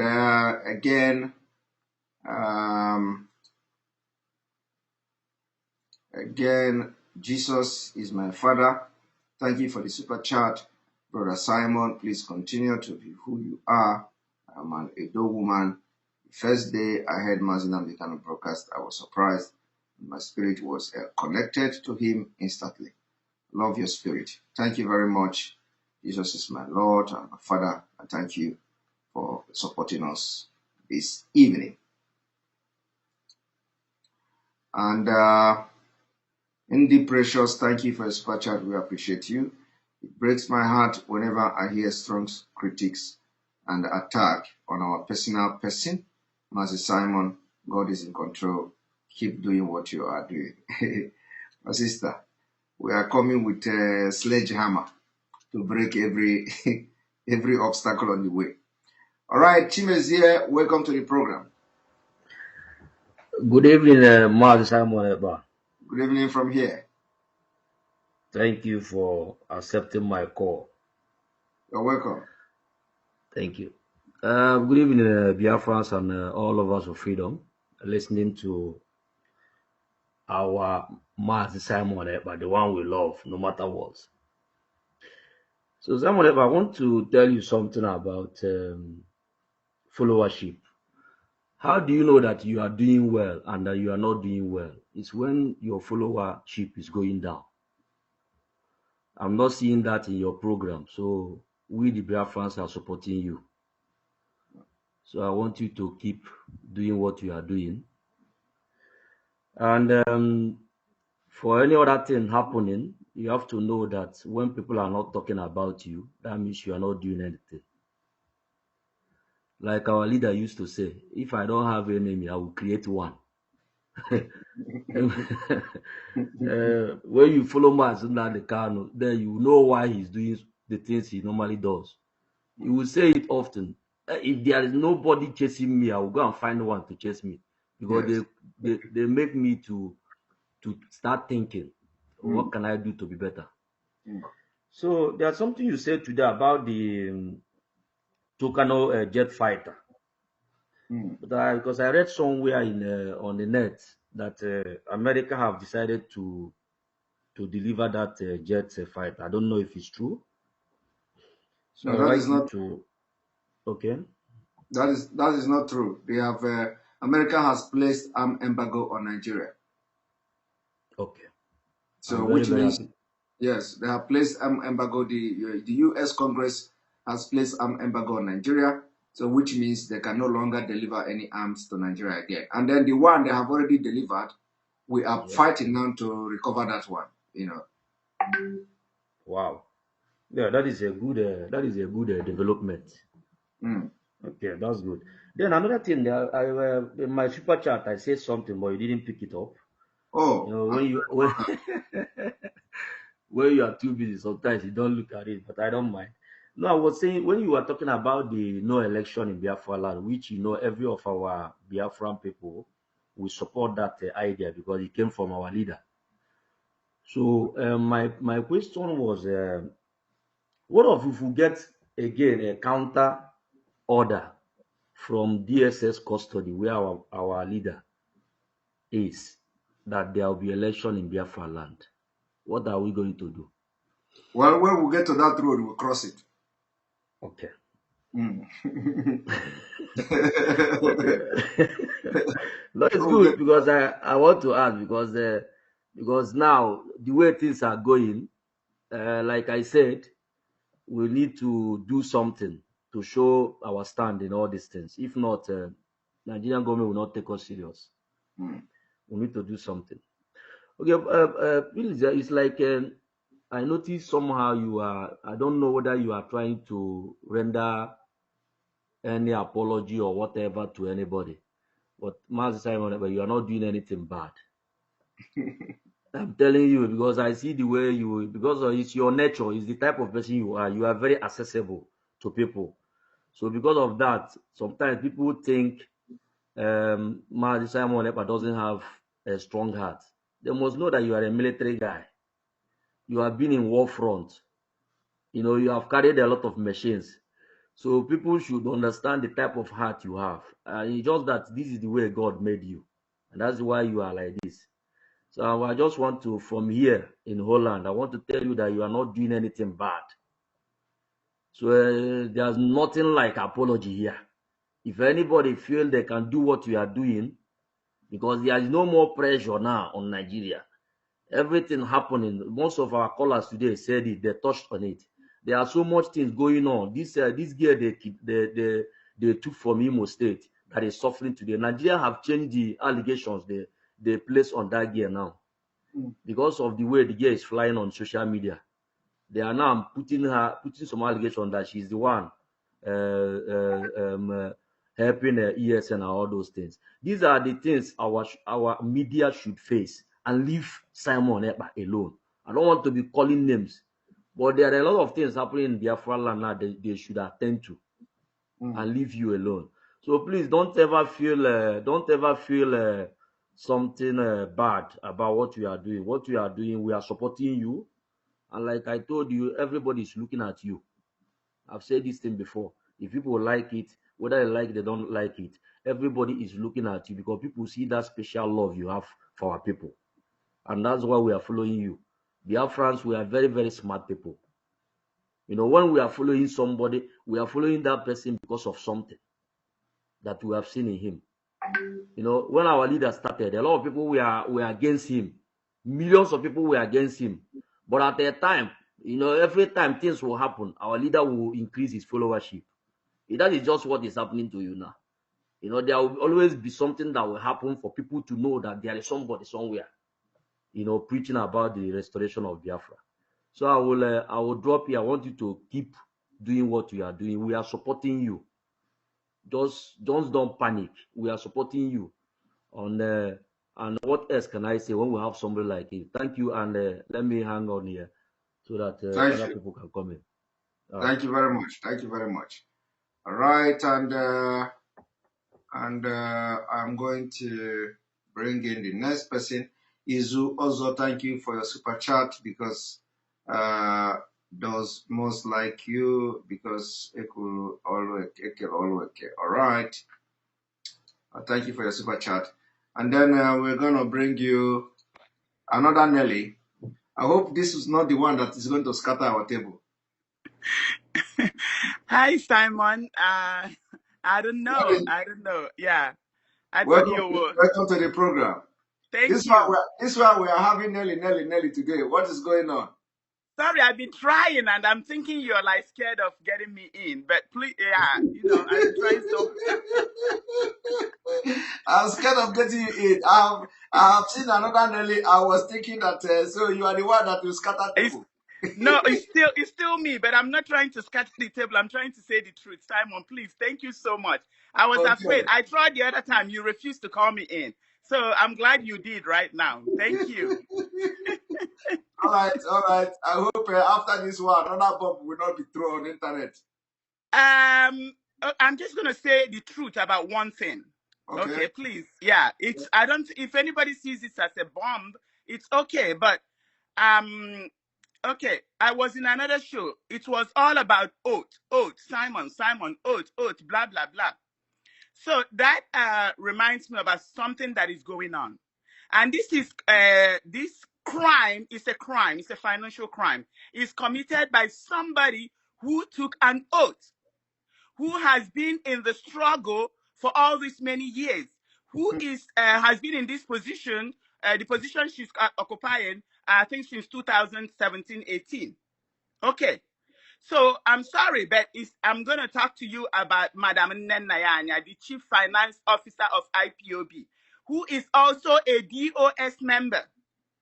So when they come with all these oath tokens, she took an oath. And then I will keep on exposing all the things that she's doing. But let me tell you what is going on right now. Oath. This woman took an oath, probably multiple times. Our leader gave directives to Madam Nenayanya to transfer all the ES money worldwide to the ESN account. This woman have refused to do it. Remember, she took an oath. Then Maazi Chike Doziem, our HOD, sent her a text message to transfer the money. She didn't. Called her on the phone to transfer the message. She has not. Then sent an email. I have a copy of the email because the treasurer gave me the email because I've been bugging. So she gave me the email that our HOD sent to Madam Nayanya demanding that she transfers the money. So then I got a receipt from the treasurer, the national, the ESN treasurer in the financial treasurer. So she told me, oh, that Madam Nayanya has deposited 10,000 because she told Chike Doziem that she has transferred the money. So how much did she transfer? $10,000. So I told her, send me the receipt. So she sent me the receipt. I looked at the receipt and I knew it was fake. This is a woman that took an oath. This is a DOS member. She produced a fake receipt. Simon, I will send it to you by email or by WhatsApp. I'm going to send out everything I have. So I told the treasurer, this is exactly the same kind of fake receipt that she sent to Dr. Okachi. Dr. Okachi has been demanding for ESN money. I won't go into details, but he has been demanding money for something that needed, okay, I'm not going to go into details, but he needed money for ESN. He has been asking for this money. Madam Nenayanya sent him text messages saying that she has transferred the money. So he kept complaining. So, and then I spoke to the treasurer. I said, let me know if I should, what I should do about it. So eventually, she told me that Nenayanya sent a receipt to Dr. Okachi, telling Dr. Okachi that she has remitted the money to him. I told him that I needed to see the receipt. Simon, they sent the receipt. The receipt is fake. Simon, you're not going to believe this. I'm going to send it to you. Biafran needs to know. You can call Dr. Okachi. They have not received this money since August 8th. She told them, I have all the messages. They sent it to me. She told them that it takes about 5 to 6 days for the money to reflect in the account. I don't know if we're in Jupiter. I don't know what kind of planet that when you do a wire transfer, it takes 5 to 6 days. I said, okay, I'm going to wait to see what happened. The 5 to 6 days have come and gone. The money is not there. Now the treasurer is telling me, now I'm beginning to believe you. I said the receipt is fake. So when the current situation right now is that she has managed to tell Chike Doziem that she transferred the money. I got a hold of the receipt and I found that the receipt is fake. When I send it to you, you will see how vivid. It's called vivid.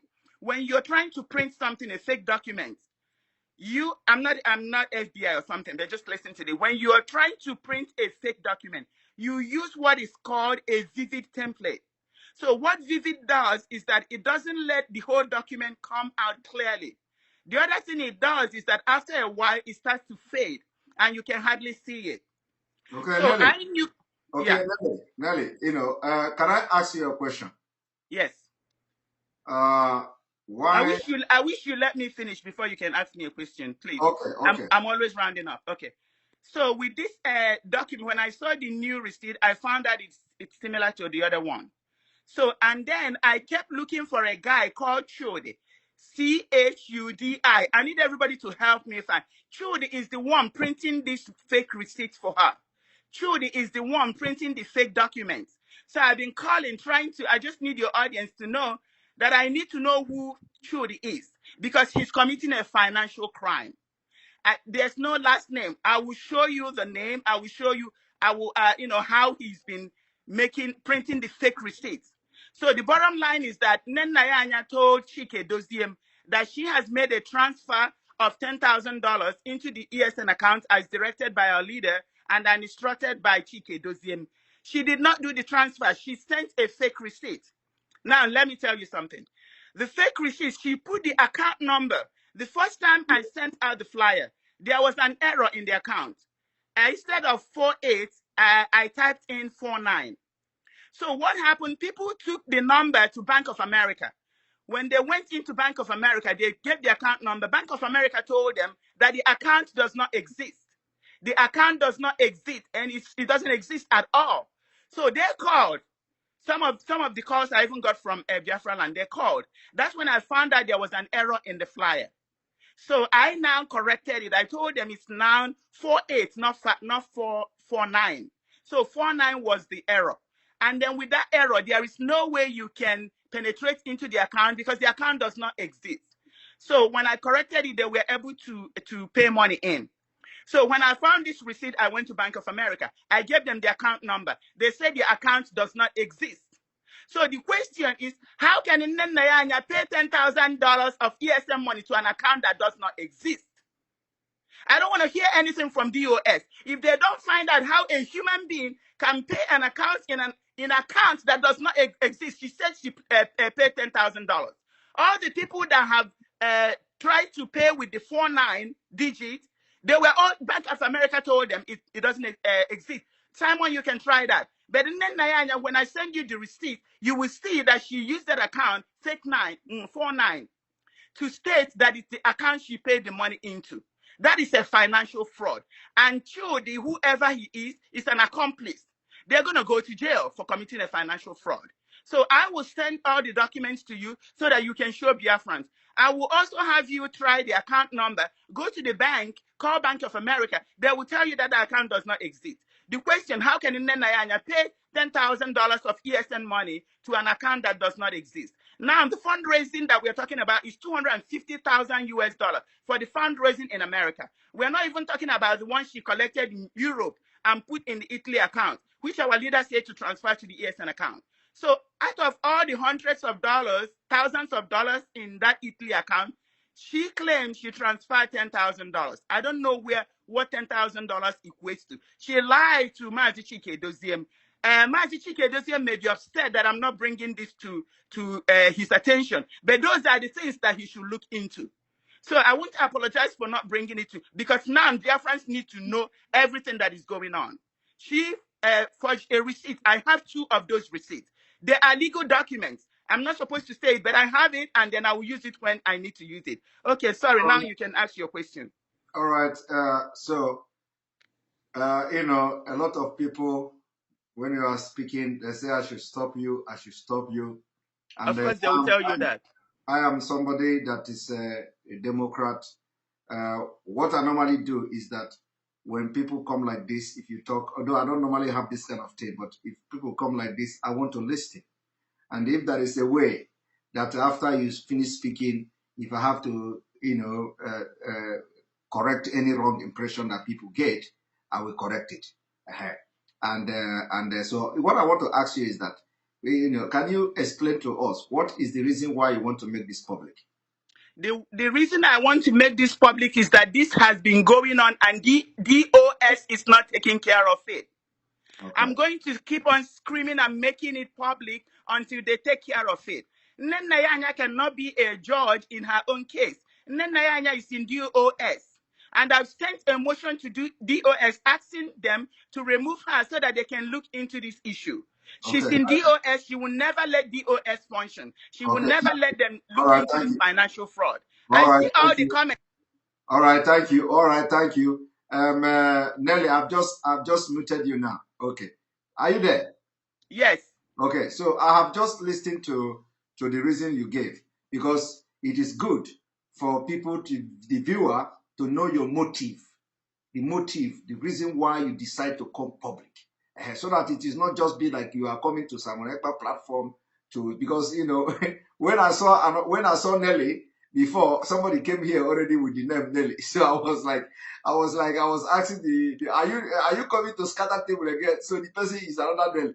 The person said that she's a new, the first time here that she's calling from Canada. So another Nelly entered again. So it is good now that you make it public that the reason why you come to say this is because you want to make it public, because you have done something and nothing happened. So you want the Biafra people to know what is going on, isn't it? Yes. All and right. Then if you do you still have another thing to say? Okay, I guess I don't know. I would have loved to, but that's okay if you don't want me to say anything else. You have said everything now, and okay. So the people you want to talk to, they have listened to you, and so I believe if there is something to be done, they will take the action from here. So also that the money was not transferred and that the receipt is fake. This is a very big allegation. You know that. Yes. Okay. And then somebody is saying, oh, she's discouraging donors. That is stupidity. How Yeah, can no, you no, donate no, no, no, money and I have one person no. embezzle it, and you Mm. want to feel good that you're donating money? Where is the money that you donated? That is foolishness. When you donate money, it needs to be accountable for. There has to be transparency. If you're donating money for Nenayanya, then don't use ESN. Go to her, give her the money. You can donate money with for ESN, and Nenayanya will take it, put it in her pocket, and somebody will tell me, oh, she's discouraging people from donating. Are you donating for Nenayanya or donating for ESN? You So have that's made your what people point. need to start thinking about. Yes, you have made your point. You have made your point very clear, and people will understand it. And anybody who have any question on this issue should also contact Nelly. Nelly is publicly accessible, isn't it? Thank you. I am the IPOB auditor. I'm the Asset and Force Recovery Officer. My phone number, they can get my phone number. They can get access to me. If they need any question, they can direct it to me. All right. Thank you Yes, so much. Simon, please, next time, please take me. I'm sorry, I won't be causing trouble, but please take me. Very soon, our leader will be out and you will never hear from me again, please. All right. Thank you very much. No, how can I not hear from you again? I mean, I won't bother your show anymore. I won't be cussing. People are saying, oh, she's a troublemaker. She wants to destroy her. I wouldn't be, they wouldn't even have the opportunity to say that. But guess what? The truth stands the test of time. And once DOS take care of this, every problem will be solved. Once they take care of it, I will never come to shatter the table in your show. So thank you so much. I really appreciate it. I like what you said. You said that the truth stand the test of time. Of time, yes. Wow, that is a very strong one. So irrespective of how the time is very strong, the truth will always stand at the end of the day, and the truth will always prevail. Yes, one Ada is saying to stop me. God, stop Kwageba when you're like idiot. She don't know I can get to that level. All right, we have you see, please, the you people, this is just I believe that every time this is the second time Nelly is coming to my program, and it has always been. I am expecting the day. I am expecting the day Nelly will come to this program and comment on on the teaching. But I believe that it is part of protest. If something is not all right, there is no. If you look left, if you look left, you look right, and you don't know what to do, and the only thing you do is to cry to the public. So I believe that Uchonya de Anjo, this is what she's doing, and this is what she has done. And I've come to understand that sometimes women, somebody like me, I'm a man, and I've stayed here for a while, and I'm a man. Women, you don't just shut them up like that. If there is always this privilege special privilege given to women, and this special privilege and respect given to women have just possessed me. It is something that it comes naturally.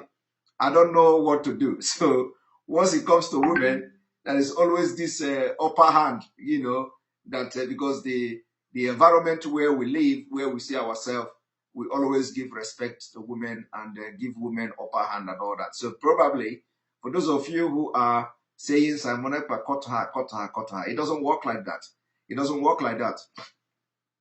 And those who are in Africa, who are African men in your blood and everything, you say cut her. The point here is that everything she said here, it's a very serious allegation, and it is not something that should be taken very, very easy like that. But let people take it very serious. The leadership I believe that she's making this protest now to the leadership because she knows that when she come to this place, I'm just talking. I don't know what is in her mind, but I need to make comment on this particular because the last time she came here, a lot of things happened, and so the reason why she is coming here is she know that if she come here, people are going to take it very serious. The people she have contacted before trying to solve the problem internally, and they couldn't solve it. may take it more serious. So probably this is the reason why she decided to come here. And then each time she come here, she will throw this bomb, and then the bomb will start to explode everywhere. So people are going to take this allegation very seriously because she made the allegation on this platform. I know that. And I know that that's the reason why when she have tried everything, like she said here, if nothing happened, she looked for a platform where she can scatter this table and let these people see how to solve it. So it is better to solve the problem, whether it is going to bring uproar or not, to solve the problem than not solving it and is escalating to something else. So please, do not blame me. Do not blame me. There is nothing I can do for that. And then, of course, I'm going to bring you in, Bro Chidera. Welcome to the program. Bro Chidera, you're going to be the last person because this is already 3 hours, 34 minutes. Welcome to the program. Thank you, Mazi. Obatobi, udo dịrị gị, sir. Udo dịrị gị. Yeah, Obatobi, m ga-enye gị afọ ọzọ taa, ọ bụ na ị ga-eme ya accept. Eziokwu, ị na-anya ihe na-eme kịta. O nweghị afọ ọzọ m nwa chekiri ga-efiti gị. Yara, ogologo abụrụ na nwa m etogo. Ogologo abụrụ na nwa m etona, ka nsọ ya otu ị ga-eji ghọta ya. Ogologo abụrụ na nwa m etona. Na nwa gị etogo, yes. Okay, afọ ị na-enye m today, yeah. N'afọ a na-enye gị today.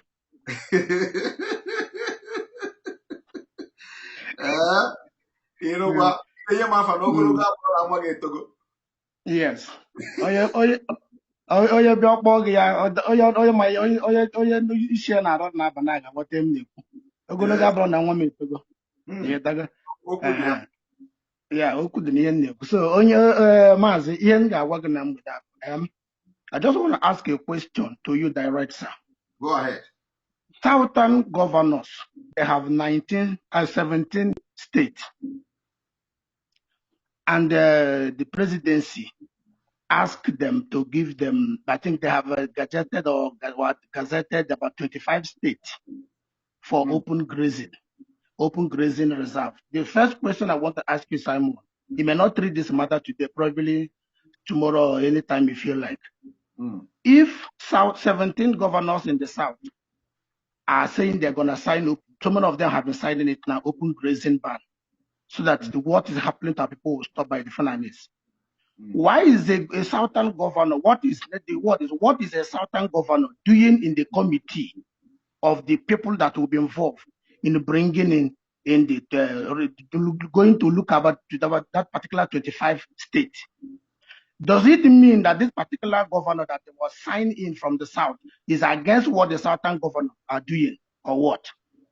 That's my question number one. The second question, Simon, is now they are recovering the 1960 something or 19 whatever they are recovering, and the one they called presidency and president are now recovering the land for Funanis. When are the Southern, especially the Eastern region, the Igbo governors, are going to be asking federal government what happened to our land and our building the government took from us, and said that this building is, I think, what do they call it? Abandoned property. They call it abandoned property. When is the Eastern governors? We are not fighting for this particular thing, but those who believe in that particular enclave called Nigeria, why is it that they cannot ask Funanis a question? If you are recovering grazing route that was never existed before, what of our Igbo land was seized all over Nigeria that have never given to them? Why is it that the Igbos were given 20 pounds in respect of any amount they have in their bank? When are they going to refund my father, and the money he have in his account before, after the war, and they give only 20 pounds? If Fulanis will be recovering a land for many years, which this land does it, the one that will have the fat in the ground, that there is money in their bank, and when the war ended, that they say no victor, no vanquish, and they ended up giving them 20 pounds in respect of any amount they have, and the building was now declared complete. I mean, what they call it, abandoned property. So my question to these people can show that they are leading us. When are they starting to be fighting for the people? When are they recovering those? If Fulanis are recovering the land in the South, I just want to ask this question, Simon. And don't even think of looking back, because if you look at you, Simon, now the way you are, just imagine yourself not broadcasting when we cannot hear the voice of Onyendu. It's like going to hospital and they say tablet or medication is finished, and you know your condition. You came back without the medication. Just think about it, Simon. Yeah, think about it. Imagine you not broadcasting. I don't want to enter into this all kinds of talk. Just imagine and go sleep and wake up and say, imagine you are not talking. Namdekan is not talking. Just look at our face and tell us that is the right thing to do. God bless you, Simon. Thank you very much. Bless you too. I appreciate. Bro Chidera, somebody have advocated that I take more to people. Still okay, super chat. Thank you very much. Please, Simon, bring more to people. Enjoy your show. Stella, this is the time here is 2:32 a.m. and I have been sitting here for 3 hours 39 minutes. So I am sorry. I have to sleep because I'm working tomorrow. I have to first of all go to gym in the morning. I have to go to gym. I have to go to run in the morning in the gym and do some push-up, getting ready to punch people when they come in the teeth. And then after that, I will go to work, and I will go to work. So I'm waking up very early in the morning, 7 o'clock. I have to take my boy to daycare. You know, it's not easy. I have to take my boy I have to drive him to daycare, and then go to gym in the morning. From there, I will go to work. This is what I'm going to do. This is what I do every day. So I have to sleep. I have to sleep for a few hours, and we'll continue tomorrow.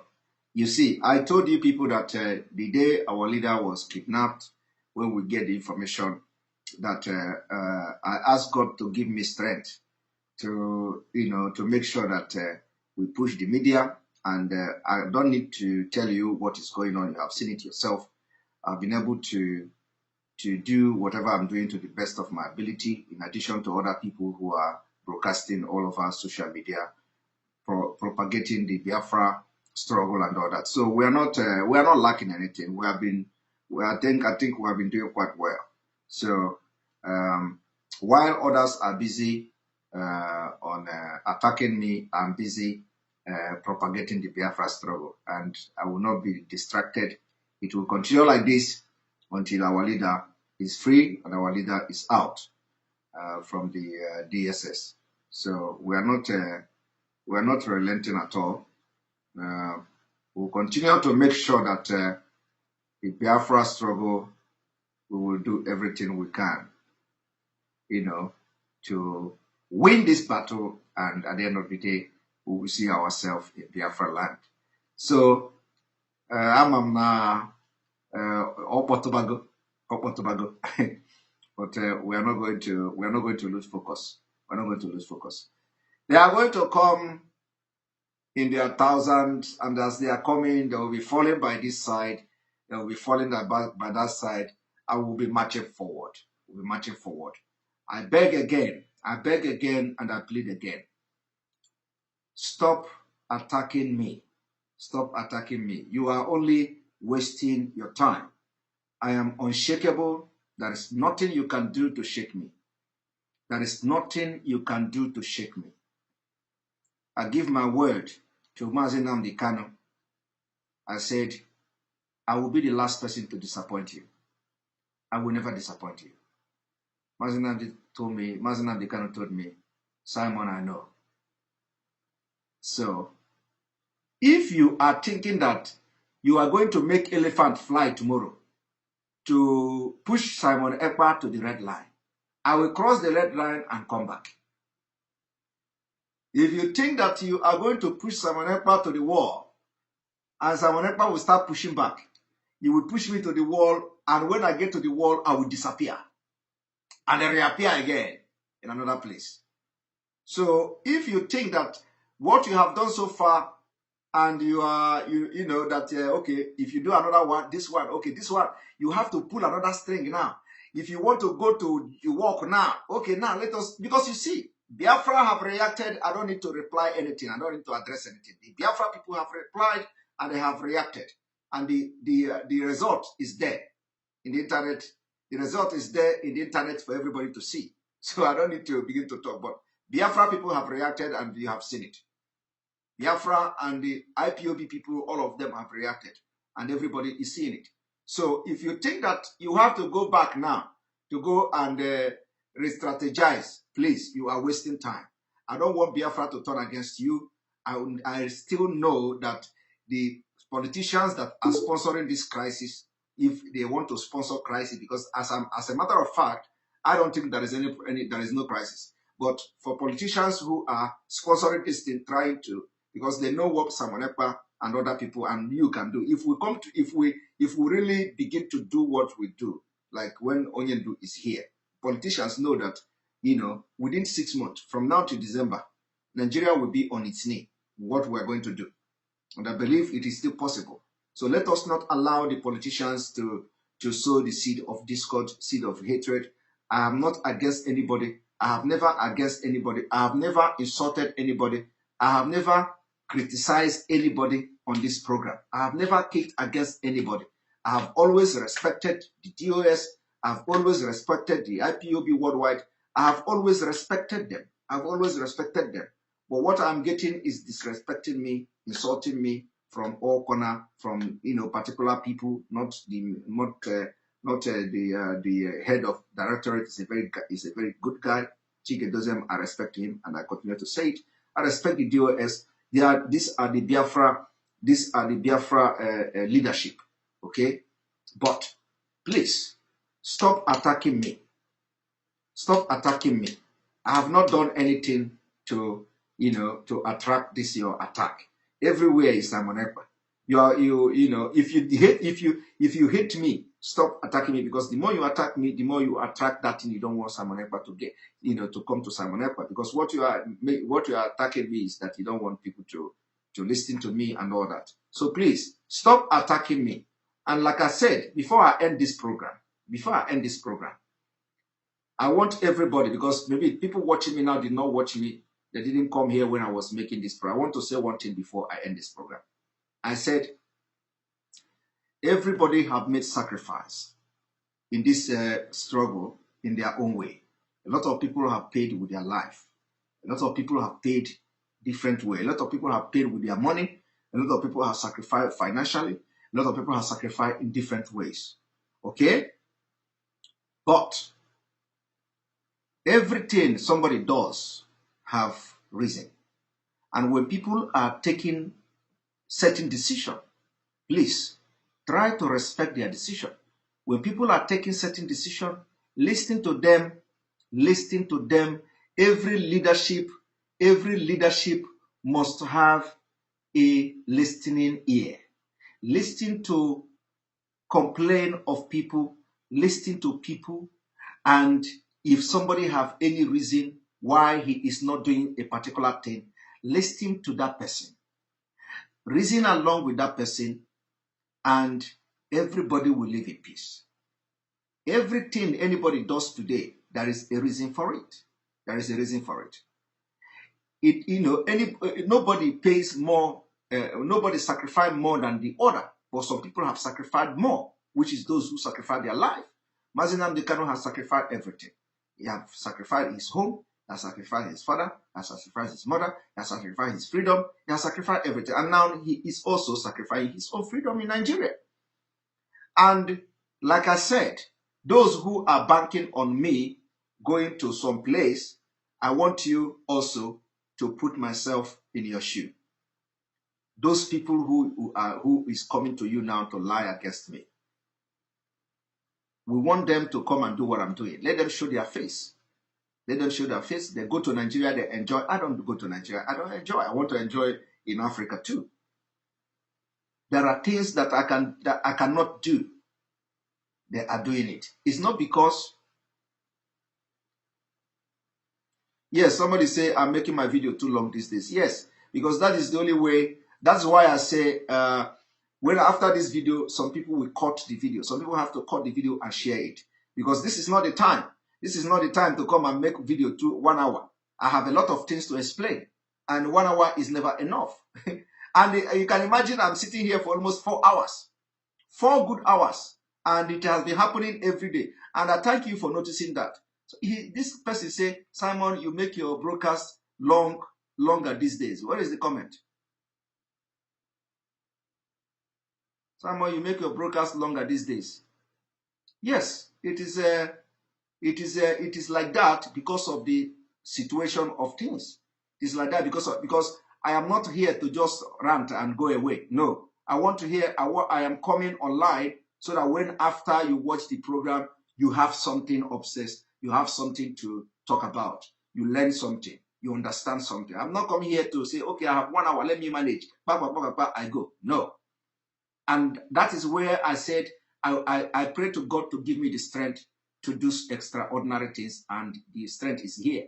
Before, when I used to broadcast like 1 hour, I come like 2 hours. I come like twice, maybe once a day, 2 hours. But now, today I had a service, a church service, a worship and praise and worship, and here I am again. And that praise and worship was like 1 hour or something, and here I am again, almost 4 hours.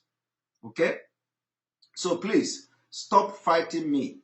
Stop fighting me. Stop fighting me. You see the strength I am putting in this struggle, the strength I'm putting in this broadcasting. If I use the strength to ask God to deal with you, you will not survive it. So stop fighting me. I am your brother. I am your brother. What we are fighting should be, everybody should channel their energy to Nigeria. Face Nigeria. Face Fulani. Share the video we are doing. Stop attacking Simon Ekpa. Igbo Simon Ekpa Igejiri again. Stop attacking Simon Ekpa. Because you can never get me. You are wasting your time. And the more you attack me, the more stronger I become. So if you want me to be weaker, stop attacking me. So that you will win. So that I will be weak. Stop. You are bringing the best in me. Stop attacking me. I have given my own warning, I have given my own warning, but if you don't, I have given this warning. If you don't want to lose it, continue to attack me now. I will not warn you again. So continue to attack me. But like I said, this is somebody like Ikonso, thank you. Somebody like Ikonso have been killed. Ikonso, a great commander, have died for this struggle. Stop attacking me. If you are expert in attacking, go to Nigeria, channel it to Nigeria. Okay, I want to tell you people something. Just imagine now. Just imagine. Like I said, IBB Exposition, for example. Had it been that from the beginning I started this IBB Exposition, the media people in Biafra struggle will pick some of the things which a lot of people are doing. Okay, today we have exposed something like this. Let everybody report that thing. Go to everywhere in the media. Go everywhere in Facebook, in Twitter. Let it be some of the point we raise from each broadcast that everybody is sharing. Do you know the kind of mountain we'll be moving by now? No. Okay, let it be that just go and type Simon Ekpa on Facebook. You are going to run mad. Type the name Simon Ekpa from search on your Facebook and see the kind of thing people are writing everywhere. If we use that energy to write the point of our exposition and make it go viral like that, do you know what it's going to be in media everywhere? It makes sense. It makes sense. You spend your energy writing about Simon Ekpa, writing all epistle, and write all these things, and then it is waste of time, because the thing you are looking for to get, you can never get it.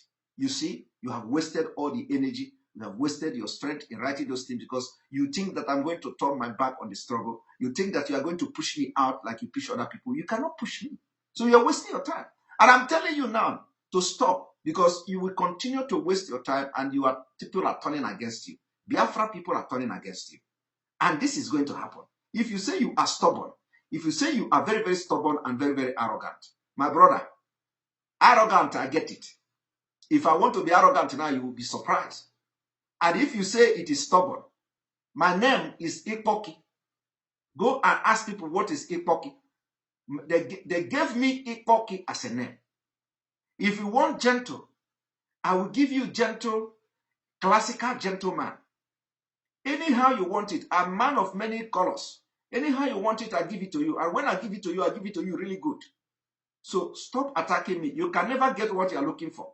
You can never push me out of the struggle. You can never push me out of Mazi Nnamdi Kanu's not to be Mazi Nnamdi Kanu's disciple. You can never push me. So stop wasting your time. I am telling you to stop. You can never win this battle. Thank you. May God bless Biafra. God bless Oduduwa Republic. May God bless Middle Belt. May God bless Ambazonians. May God bless all of you. May God bless Mazi Nnamdi Kanu. May God bless IPOB worldwide. May God bless ESN. May God bless our Biafra leadership, DOS, all of you. May God bless you. May God give you the wisdom to handle this kind of things when they come. May God continue to, if the wisdom is not yet in the right direction, may God give you the wisdom to solve problems that is coming, that some people are creating or trying to create in the family. God bless all of you watching me. God bless all agitators. May God bless Sunday Igboho and everybody that is lovers of freedom. May God bless you. Good night. Have a wonderful week ahead. And this is for pastors in Nigeria. In Africa, listen! Pastors in Africa, listen! We have pulled my people, God said, through your witchcraft, magic, and seducing demon. And I say to you, enough is enough.